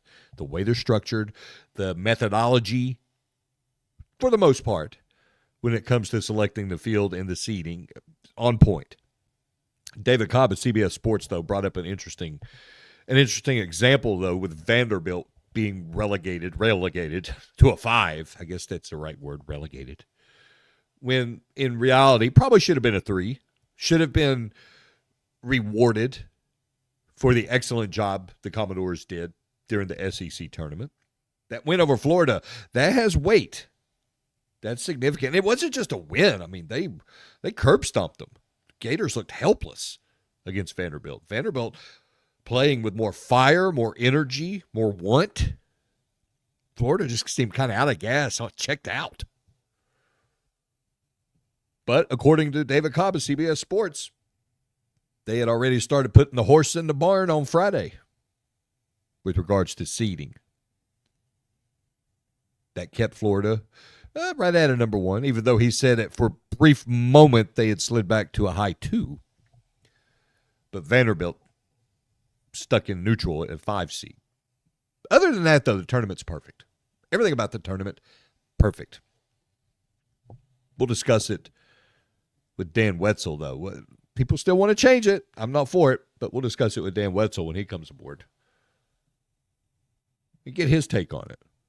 I mean, what can you do to maybe tweak it a little bit just to pacify those who want change? Is there anything you can do?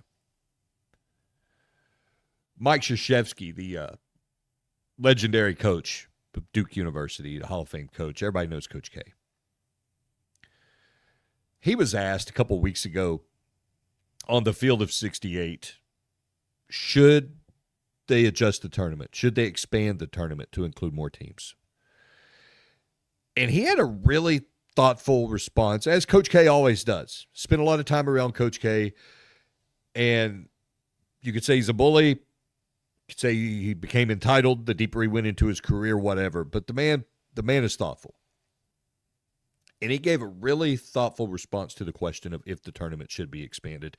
Dave, can you play number 20 for me, please? That's a big mistake. Like, one, there are less teams capable right now than ever before. And there are many have-nots, and it's not their fault. Right. And I don't think you mess with something that is gold. It's gold. And I think the thing you should mess with is getting a leadership group and having them study and see what happens with that group. It's not just one person, but actually they should run it like the NBA and have a staff and all that thing and run it like a business. But I wouldn't mess with gold right now, and the NCAA tournament is certainly that. I don't mess with gold. I wouldn't mess with gold. Coach K nailed it. Don't screw with it. It's good. Don't fix it for the sake of fixing. Everybody doesn't have to be included. They don't. They don't have to be included. Just earn your way in, and if you don't make it, you don't make it. Auburn, you don't make it, you don't make it. Oklahoma, whoever. You had your chances. You had months. You had dozens of games, myriad opportunities to make sure you get in to this grand event. If you don't get in, it's on you, bruh. It's totally on you. Just drives me insane. Oh, we got rejected. No, man. No. You had your chance. You had your opportunity. You didn't get in. You didn't take advantage of those opportunities. Auburn is the most egregious example of just outright trying to wind your way into the tournament that I can recall in my lifetime. And maybe it's because of the soapbox that Daddy Bruce Pearl has now that he's an analyst with CBS Sports. Or maybe it's the incessant whining from Nepo baby Stephen Pearl. I don't know. It's probably a combination of the two, to be candid. But you look at the record, you look at the metrics, you look at the opportunities they had when people kept saying, well, you can still get in if you do this. Oh, okay, well, you lost weight. You can still get in if you do this. You can still do this. Nope. Fumble, fumble, fumble, fumble, fumble. It's all they kept doing. It's driving me absolutely insane. Dan Wetzel, ESPN, joining us on the other side. Second hour of the halftime show. In the books.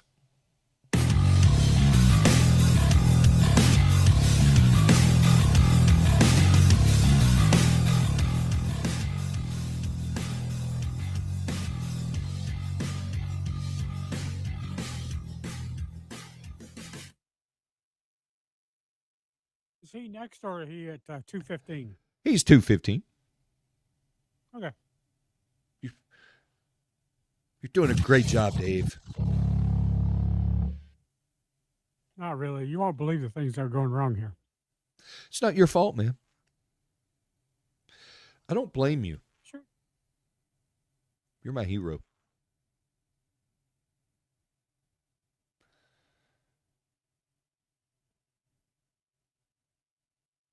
Are you ready to be jumping in your pool, the kids swimming around, you and the family enjoying what you have in your backyard? Well, if you're not maintaining your pool properly, you won't be able to use it. That's why Corley Pool Solutions is ready to help you. With flat rate pricing, including all of the chemicals, you know exactly what you are paying for, and they are the absolute best in the business. Line up your maintenance today by giving them a phone call, 803-445-8109. Don't maintain your pool by yourself. It's not worth it. If you're tired of doing it, Corley Pool Solutions is ready to help you have a phenomenal summer by being there and maintaining it by themselves. So give them a phone call. And again, get that maintenance lined up today. They have flat rate pricing. That's really important. Learn more about it by calling 803-445-8109. Give Tracy Corley and his team a call today. Tell them Bill Gunner sent you.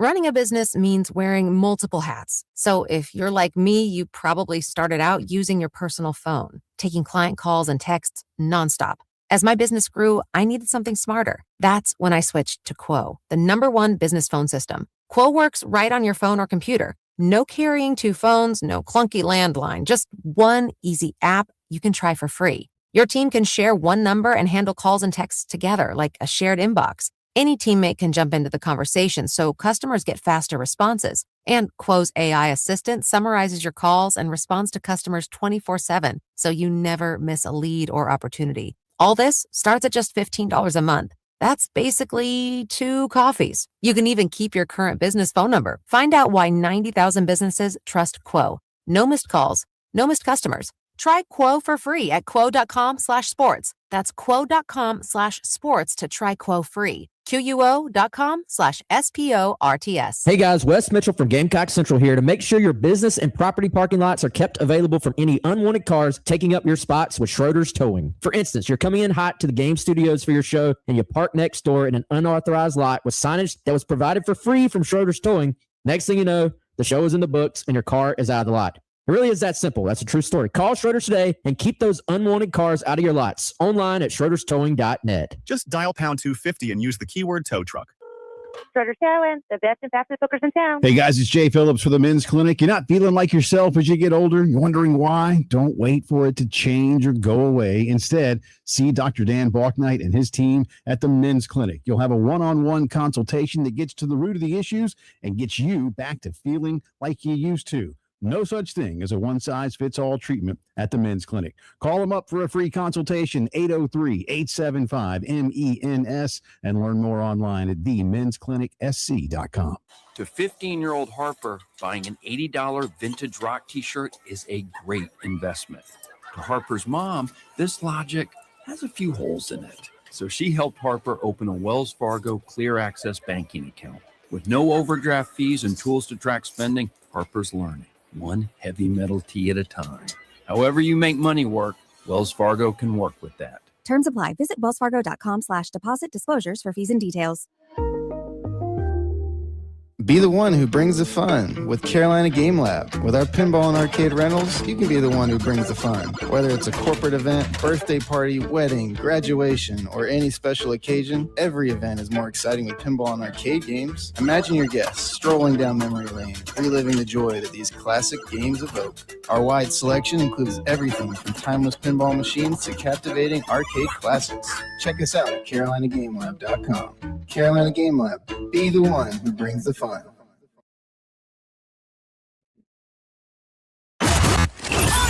Your home for the Gamecocks. 107.5 The Game. WNKT Eastover, Columbia. A Cumulus media station. The Halftime Show with Bill Gunter, Tyler Head, and David Ayer on the Game Network and streaming on the 107.5 The Game app.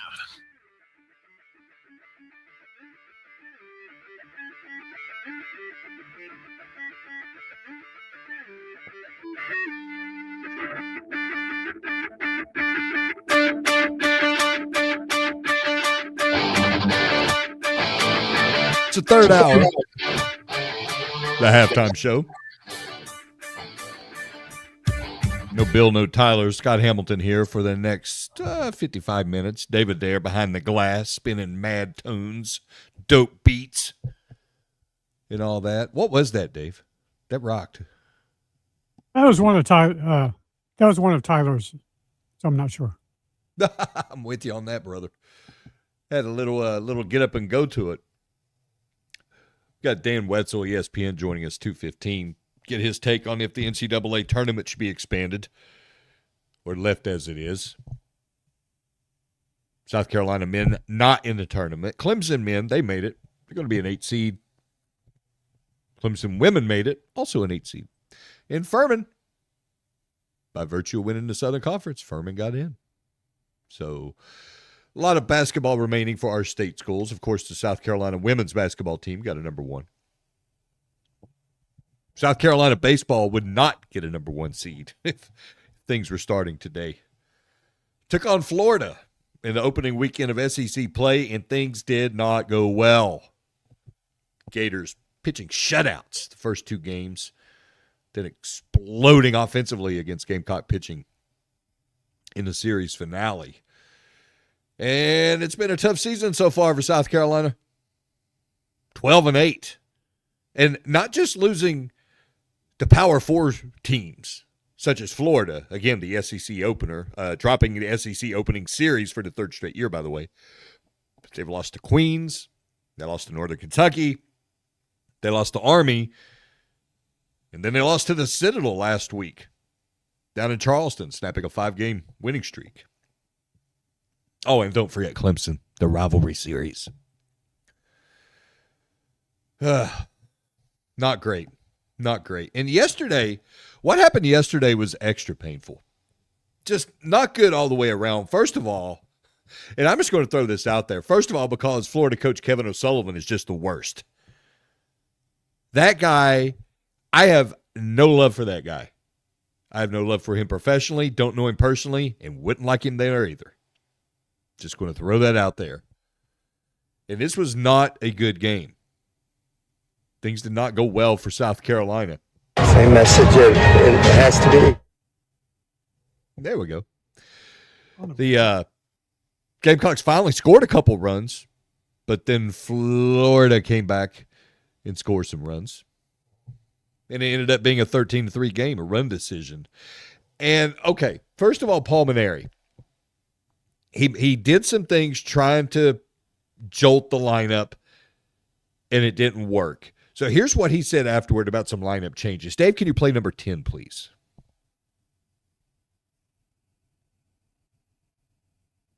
Well, Jake Randolph had a nice base hit right before the home run, and then Luke, crushed that one. And, we got a lot of guys hitting in the low 200s, so, you got to give some guys a chance that have been waiting. And I just thought, those guys might give us a spark today, and they did, but we just, we couldn't hold them down today.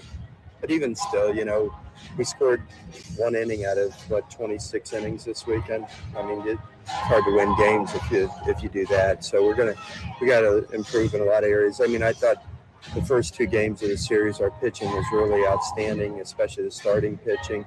But Valentin and Stone did a great job on the first night. It was a shame, that Stone ended up being the losing pitcher with some real bad luck there. But we played pretty good defense all weekend. I don't even know if we made an error in 3 games, did we?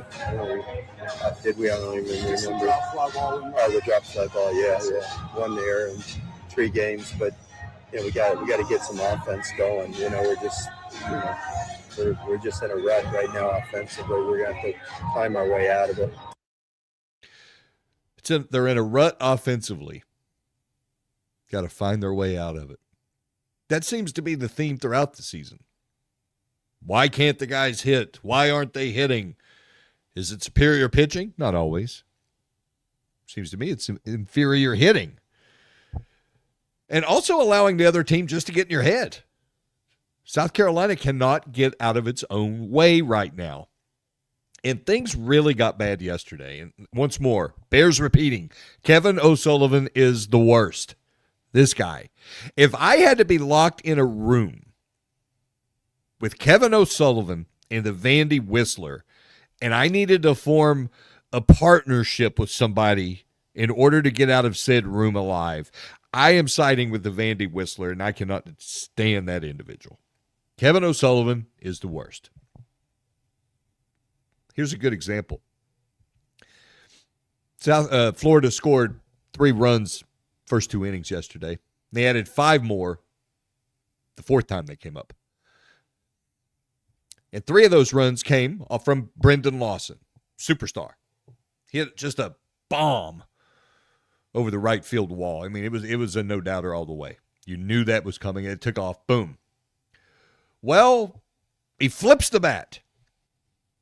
He flips the bat at Alex Valentine, the pitcher.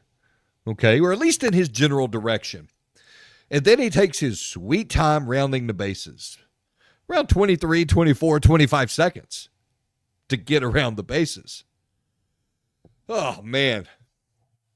That was not good. But what was especially not good is that it actually put fire behind Paul Mainieri. He came out of that dugout so fast. And the whole deal slowed the game down for about 4 or 5 minutes. Warnings issued for both teams, unsportsmanlike warnings for both teams. It was just not a good look. It was not a good look at all.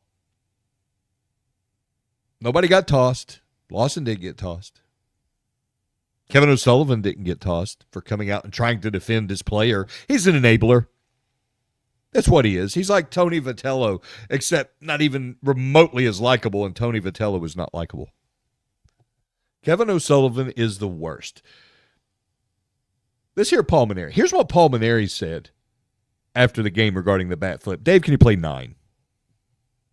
Yeah, I don't know what we did wrong. What did we do? We gave up a home run. The guy pimped it and flipped the bat towards our pitcher, and it's supposed to be a point of emphasis this year, that unsportsmanlike conduct like that is, the guy's supposed to be ejected from the game. But, that's all I'm going to say about it. He had a lot to say to the umpires, though. He sure did. Paul gave him the what for. Pointing, gesturing, trying to drive his argument home that this dude should have been tossed for the bat flip. Now, remember, they were in Gainesville. And remember, they have the enabler, Kevin O'Sullivan, as their coach. Probably encouraged to act like this. Probably given some kind of reward in the clubhouse afterward. Hey, it's like a helmet sticker in football. Okay, you had a bat flip. Here you go, bro. Nice job. Hit a bomb, flip your bat, act like a jerk. The whole thing's just the worst. Just the worst. His first home run, Valentin gave up all season. And it was never not going to stay in the ballpark, especially with the wind blowing in that direction. But to not only defend the behavior of his player, talking about Kevin O'Sullivan, a.k.a. the worst, but to seemingly encourage it, it's just not a good look. It's horrible. It's horrible for the game. It's horrible for the Gators. Either way, South Carolina has to put it behind them. They're at a point now in the season where conference plays here.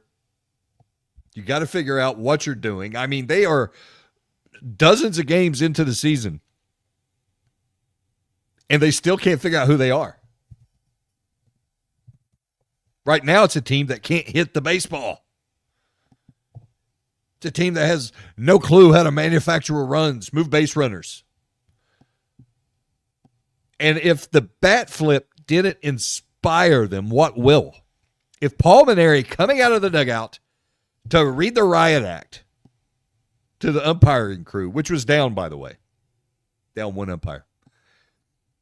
If him coming out to read the riot act to that umpiring crew didn't motivate, by all accounts, we're doomed. We're destined for another season like last year. Historically awful. Could be worse. They got Charlotte tomorrow at Founders Park. It's going to be a 4 o'clock first pitch, weather permitting, I would presume.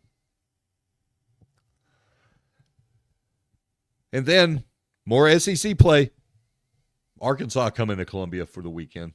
How's that going to pan out?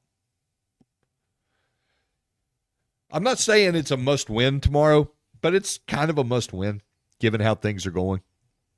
because it's the point of the season where you need some positives. That 5-game winning streak is long gone. Long gone. It evaporated at Riley Park in Charleston against the Citadel.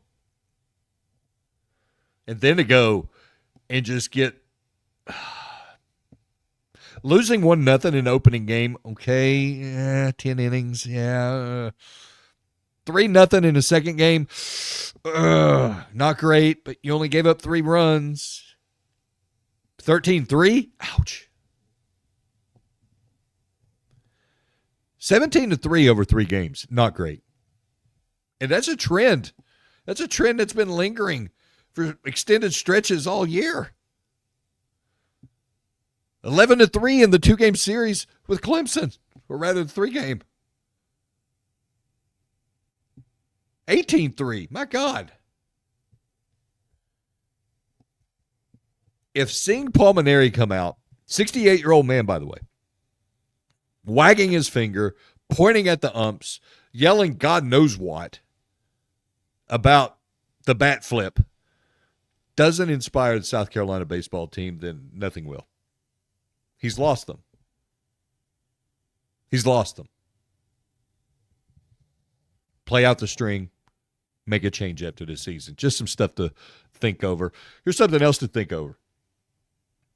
The NCAA tournament. Does it need to be tweaked, expanded, changed in any way, shape, or form? Some people say so. I don't agree, but some people are yelling it. We'll see what our guest Dan Wetzel of ESPN thinks on the other side. You're listening to the Halftime Show. 107.5 The Game. Wow, what a play. The Game Network. Columbia, Charleston, Florence, and Myrtle Beach.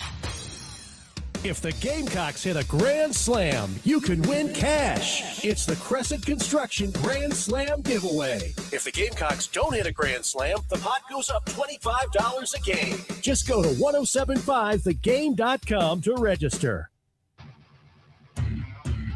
Broadcasting live from the Herndon Chevrolet studio. Herndon Chevrolet is your hometown dealer. Stop by today or shop online 24/7 at herndonchevy.com. Spring's here and summer's on the way. Don't get caught in the heat. At On-Call Plumbing, Heating, and Air, we've got comfort covered with fast, reliable air conditioning repair. Whether you need a tune-up for efficiency, emergency AC repair, or a brand new energy-saving system, our certified technicians are ready to keep your home cool. 803-781-HELP. On-Call Plumbing, Heating, and Air. Pick up the phone and we'll be right there. Call 781-HELP. Make your dream pool a reality this summer with Aquarian Pools of Columbia. Specializing in residential and commercial pool construction, Aquarian Pools of Columbia offer complimentary design services that bring your vision to life. Whether you need a new backyard oasis or your old pool needs a renovation, their expert builders are ready to deliver just in time for summer. With 54 years in business, if you can dream it, they can build it. Visit them online at aquarianpools.com or call 803-732-3636 today. Hey guys, it's Jay Phillips for the Men's Clinic. You know, too often guys will not go to the doctor when they're feeling off, whether it's because they think they can tough it out or because they don't want to talk about it. Don't be that guy. Get to feeling better after you see Dr. Dan Balknight and his team at the Men's Clinic. They are experts in healthcare for men, and they're dedicated to making you feel like yourself again. Call them up for a free consultation, 803-875-MENS, and learn more online at themensclinicsc.com. Sponsored by Progressive Insurance. Keep your career moving forward with growth opportunities, great pay and benefits, and one of the country's top workplaces. Go to careers.progressive.com and apply today. Running a business means wearing multiple hats. So if you're like me, you probably started out using your personal phone, taking client calls and texts nonstop. As my business grew, I needed something smarter. That's when I switched to Quo, the #1 business phone system. Quo works right on your phone or computer. No carrying 2 phones, no clunky landline, just one easy app you can try for free. Your team can share one number and handle calls and texts together like a shared inbox. Awesome. Any teammate can jump into the conversation, so customers get faster responses. And Quo's AI assistant summarizes your calls and responds to customers 24/7, so you never miss a lead or opportunity. All this starts at just $15 a month. That's basically 2 coffees. You can even keep your current business phone number. Find out why 90,000 businesses trust Quo. No missed calls, no missed customers. Try Quo for free at quo.com/sports. That's quo.com/sports to try Quo free. QUO.com/SPORTS. The Carolina Cup races return on Saturday, March 28th in Camden, South Carolina, presented by MUSC Health. It's where spring begins. So grab your most festive hat or your favorite bow tie and make plans now for the best tailgating, shopping, fashion, and incredible horses running to victory. It's the 91st running of the Carolina Cup races, and don't forget to bring the whole family and enjoy the True Vista Kids Zone. Plus, remember, all kids 12 and under get in free. Saturday, March 28th. Visit carolinacup.org for tickets and details. Palmetto Citizens Federal Credit Union presents Scenes from Palmetto Citizens Job Interviews. Tell me, Emily, what makes you the right fit for our vice president of Getting Pumped role? Well, I have 8 years of banking experience, and helping people get great rates makes me super excited. Oh, can you elaborate? Yeah, sometimes it's like a woo. Other times it's more of a no, yeah! Wow. Just wow. Palmetto Citizens. Feel the love. Federally insured by NCUA.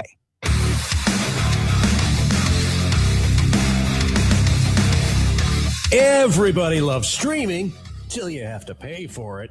Just download the 107.5 The Game app and stream us for free. The Halftime Show with Bill Gunter, Tyler Head, and David Ayer on the Game Network and streaming on the 107.5 The Game app.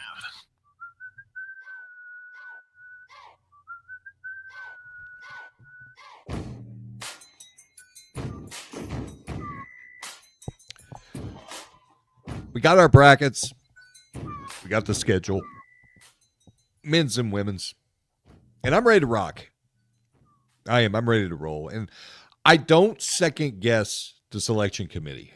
First of all, I don't dive deep enough into the weeds the way they do to be able to say with an informed opinion, well, they got this one right and they got this one wrong. Even though I think, and I agree with David Cobb of CBS Sports, that Vanderbilt should have been given a little more credit, for lack of a better word, considering how well it played in the SEC tournament. That pretty much already have things wrapped up on Friday. That's it's not a good look.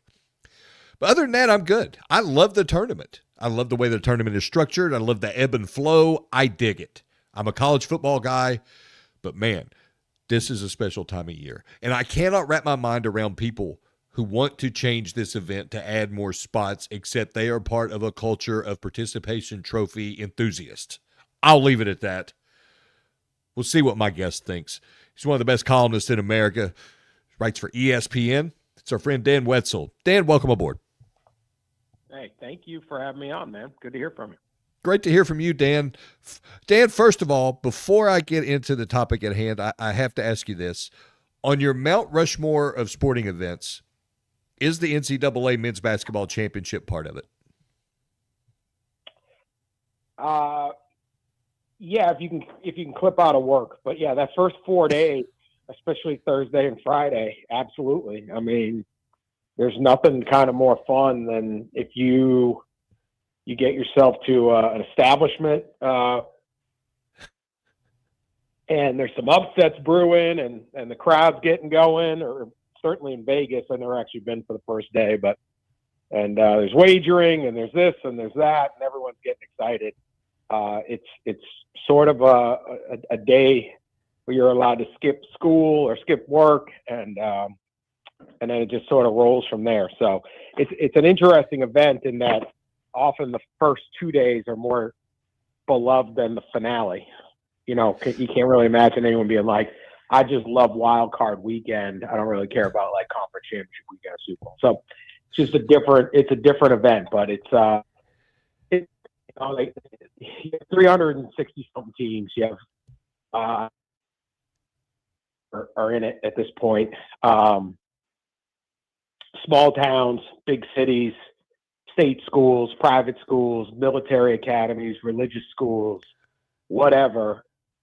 Everybody gets in and everyone's out of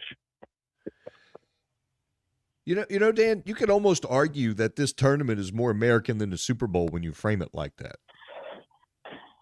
Yeah, I used to write a column calling it America's tournament just for that. I mean, because listen, like we got a 2 seed in Ames, Iowa. All right, like I mean, you scared of it? In no other sport are you generally, and colleges, but generally are you looking, going, oh, hey, I'm scared of those guys, or these guys are really good. It's just everywhere, and at times you get sometimes the most fun bits for people are when a smaller school in an area gets going and everyone just sort of rallies around them. Like I live in Michigan and State fans are at it. But a couple of years ago, like Oakland U made a run and everyone was rooting for Oakland because it's like a local school and you're just like, hey, cool. Maybe a little less now than in the past. You have a lot of in-state kids playing for their school, the tradition, all of that stuff. So it's fun. And if one game's boring, you just flip over to the other games. We're joined by Dan Wetzel, ESPN. Dan, what's your reaction when people try to make an argument that the tournament needs to be expanded? What is the argument? Like, why? It's really something that's, I heard you say participation trophy. I don't even think it's that. I think it's coaches and athletic directors who have cash bonuses. What we just discussed, and I think if you ask people, what's your, give me a list of your 5 favorite sports days of the year, that Thursday is usually on a lot of people's list.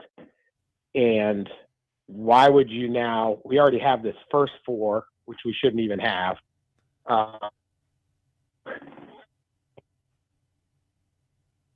Make Tuesday and Wednesday all-day affairs. Why would we take any of the shine away from Thursday?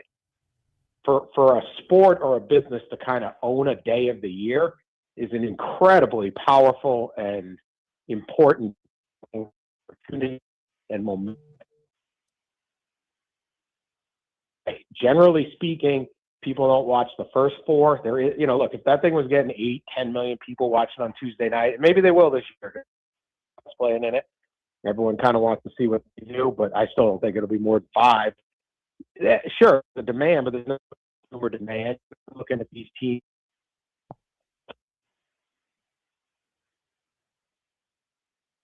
Okay, I think we're having some phone issues. There. Okay, Dave, I can't hear him. Can you try him back again? I think we're Any losing better? Dan. Oh, there you are. There you are, Dan. Sorry about that. No, that's okay. Well, let me ask you this question. Given the growth of the NCAA tournament in popularity, and I have to think that the proliferation of legalized sports gambling across America has a large part to do with that, as well as just the networks being everywhere. How should we start viewing the old tournaments? How should we start viewing the NIT or maybe some of the newer ones, the pay-for-play events? Yeah, so it's always been a weird thing that this exists, this like second-tier tournament, and it held on for a long time. You're seeing fewer and fewer teams want to play in it, at least the power teams. So, maybe it's more of like a mid-major. It's becoming more and more of a mid-major tournament. A lot of the major teams bailed out. You got a lot of players that are looking to hit the portal or go pro or do whatever. So, unfortunately, they're kind of fading out. They were fun, but honestly, how many people really watched other than gamblers and fans of their own team? I didn't meet a whole lot of like big NIT fans out there or CBI fans. I'm always in favor of giving guys more chance to play, but I can see why. Those have maybe run their course, and it's quite actually amazing that they lasted this long. He's Dan Wetzel of ESPN. Dan, before I let you go, got to ask you, what are you working on? That's a good question. Am I my editor? What are we doing here? Hey, it's March Madness. Did our college game day podcast last night on the tournament. We had a lot of fun with that. A lot of jokes, and we'll kind of whatever's happening in March before we get back into football season. All righty, man. Whatever you're working on, I'll let you get back to. I won't tell your bosses. Please don't mention it. Oh, they won't hear. They won't hear. You got it, pal. Thank you. It's Dan Wetzel, ESPN. Follow him on X at Dan Wetzel. It's money. He nailed it. It's money. Yeah, it is a participation trophy because all those people want to participate, but they want to participate because they're going to get paid. There's so much money tied into this event, and really every event in college athletics, there's money tethered to it one way or another. So much. I'm wondering this, though, and I'm still trying to wrap my mind around the machinations of it. They talk about pooling, P-O-O-L-I-N-G, pooling together media rights for the conferences and having them all together and then negotiating different TV deals. How will that impact things? How much? And they say it'll get more money. How much more money exponentially? And what does it mean for each individual school? What does it mean for each individual conference? I need to do a little more homework on that. But you have to think just participating in this event, especially if you have any form of success, you'll reap some kind of benefit financially. I talk about the Flutie effect. The Flutie effect going back to Doug Flutie when he was the quarterback at Boston College and when he threw that infamous Hail Mary to beat Miami in 1984, went on to win the Heisman Trophy and so forth. Boston College saw a substantial spike in applications, people wanting to come to school there. It happened again when Appalachian State beat Michigan. Huge spike in applications and booster donations from that. It's called the Flutie effect, and there have been other examples through history. And it happens a lot in the NCAA tournament. Dan talked about Oakland, the school based just outside Detroit, and the success it had in the NCAA tournament a few years ago. I have to think, and I haven't seen any data, I haven't read any articles to this effect, but I have to think it's absolute certainty that the school benefited in various ways from the exposure it received by being more visible in the tournament, by being in the tournament and by becoming a presence, a lingering presence, the deeper the tournament went. So just having the opportunity to get in has value. And the only way you can get that presence is to be in, and it's easier to get in if you have more spots. Just ask Oklahoma and Auburn. Wonderful conversation with Dan Wetzel of ESPN. You're listening to the Halftime Show, 107.5 The Game. All my sports. The Game Network. 107.5 The Game in Columbia. 96.9 The Game in Charleston. 100.3 The Game in Myrtle Beach. And 100.5 The Game in Florence. Go to 1075thegame.com and check out our sweet deals, like $50 worth of great eats from Grill Marks for just $25 and a 6-month membership to the YMCA for half price. It's all at 1075thegame.com. Looking for a dealership that treats you like family? Come to Herndon Chevrolet, where we've been proudly serving Lexington and the Midlands for over 50 years. Whether you're shopping for a new or pre-owned vehicle or just need expert service, you'll find it all right here. Shop online anytime at HerndonChevy.com or stop by and see why Herndon Chevrolet makes you smile. Herndon Chevrolet, Herndon makes you wanna smile, smile. Taxes was waiting on the refund you needed yesterday. All right, your car repair is going to run about $3,000. Ugh. Now Taxes is getting back on the road with TurboTax and Credit Karma, where you can get your refund up to 5 days faster and get personalized guidance to take every dollar further. Now this is Taxes. Intuit Credit Karma with TurboTax. Deposit a federal refund into Credit Karma money account and early submission of refund data by IRS required. Terms apply. Hey, Dave. This is provided by MVB Bank Inc. Member FDIC. Credit Karma is not a bank. You've seen them. Can we play Cobb here? Yeah. We can just come straight in and out of it. Yeah. You're the man, Dave.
Hey, Dave.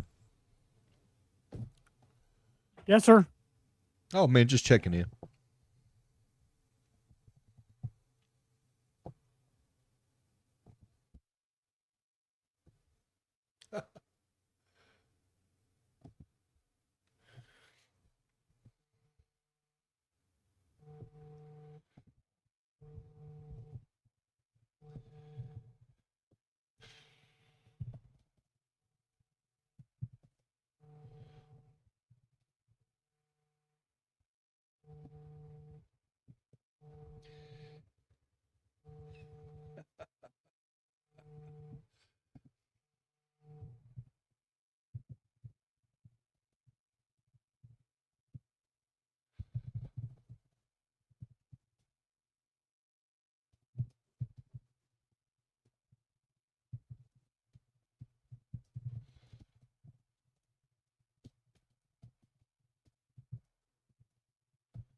That's you. You're up. Making a final lap. Final hour of the halftime show on a Monday. NCAA brackets are out. Interesting question. I'm looking at the stream, by the way. Wonderful chat going on.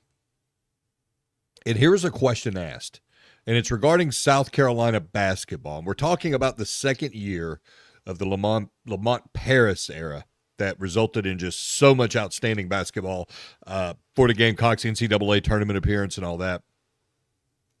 Wondering if Lamont Paris cracked the code in year two, or was it just an extreme case of luck with a few players at the right time and the ball bouncing the right way? Not sure if it was. I agree. That is a fascinating question. I mean, they won 26 games, I believe. I don't have it right in front of me, and I apologize. It's tied for the most in school history, I'm pretty sure. Second year, first time P4 coach. Everything fell. I find it hard to believe that everything fell into place. I really do. I'm sure there was some luck involved, but I have to think that talent evaluation and just being a good coach factored in mightily to that. But my issue, my question is what's happened since. I don't think Lamont Paris has forgotten how to coach, but there are some aspects of being a coach in the 21st century that appear to escape him. He built the roster, parts of it, huge parts of it. A lot of the guys were back from the Frank Martin era in that year too, but he added the pieces that got them over the hump and took them into the NCAA tournament. Why has it been a struggle since? And it can't just be an NIL thing, even though I know, and I've preached about it on here, that South Carolina has the lowest investment when it comes to roster building in the Southeastern Conference, $5.5 million, $1 million less than Oklahoma. 26-8. Thank you, Tay. But I have to think that he could still make something with that money that you could. Okay. I think about it, and we're talking about it in the chat, by the way, over on the 107.5 stream on YouTube. I have to think that Brad Brownell, and I know I know that the South Carolina fans don't want to hear this, and even his detractors who are Clemson fans don't want to hear this, but I mentioned this in the chat, that he has done more with less than probably any coach in America consistently over the last 4 years since the advent of the transfer portal and NIL. He's able to go out and get parts that work for his system, parts that fit seamlessly into his culture, which is a big deal, and able to spend his money a little more prudently. Why can't Lamont Paris do likewise? And isn't it an experience thing? He is younger. He hasn't been a coach at this level for as long. I get it.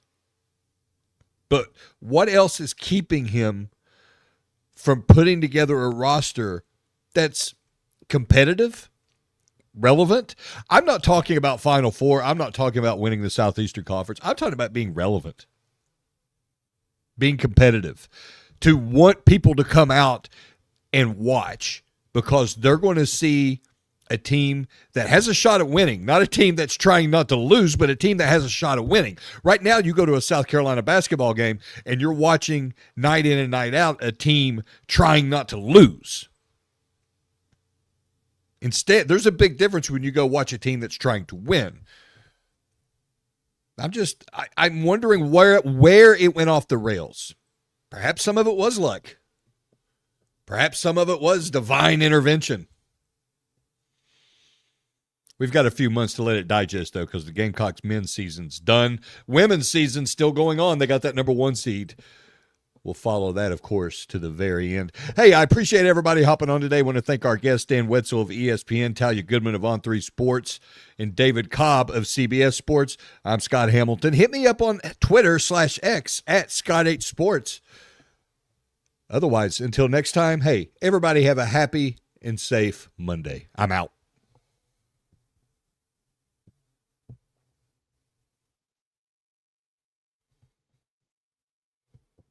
Okay, sir. Thank you. You're the man, Dave. See you, buddy. Okay.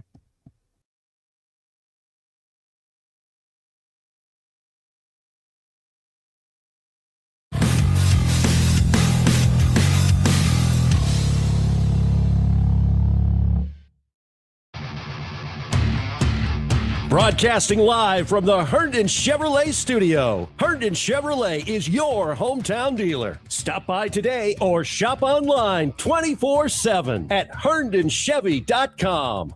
And here for our friends over at Canty Foundation Specialists. It's a new year, but the same great service from our friends over at Canty Foundation Specialists. And I remind you all the time, but I'm happy to remind you again, you always need to be on the lookout for things around your home that are a little bit off. Things like cracks in your exterior brick, cracks in walls or above windows and door frames, doors or windows that might be sticking, uneven or bouncy floors, or cracks over your garage door. If you notice any of these problems with your home, you could have serious foundation issues. And that's where our friends over at Canty Foundation Specialist come in. Go online to schedule an appointment today at cantycanfix.com. They'll send a professional out to your home to evaluate your foundation issues and get them fixed so you and your family can live worry-free going forward. Again, go online to schedule an appointment today at cantycanfix.com. Let our friends at Canty Foundation Specialist help you out with your foundation problems. Make your dream pool a reality this summer with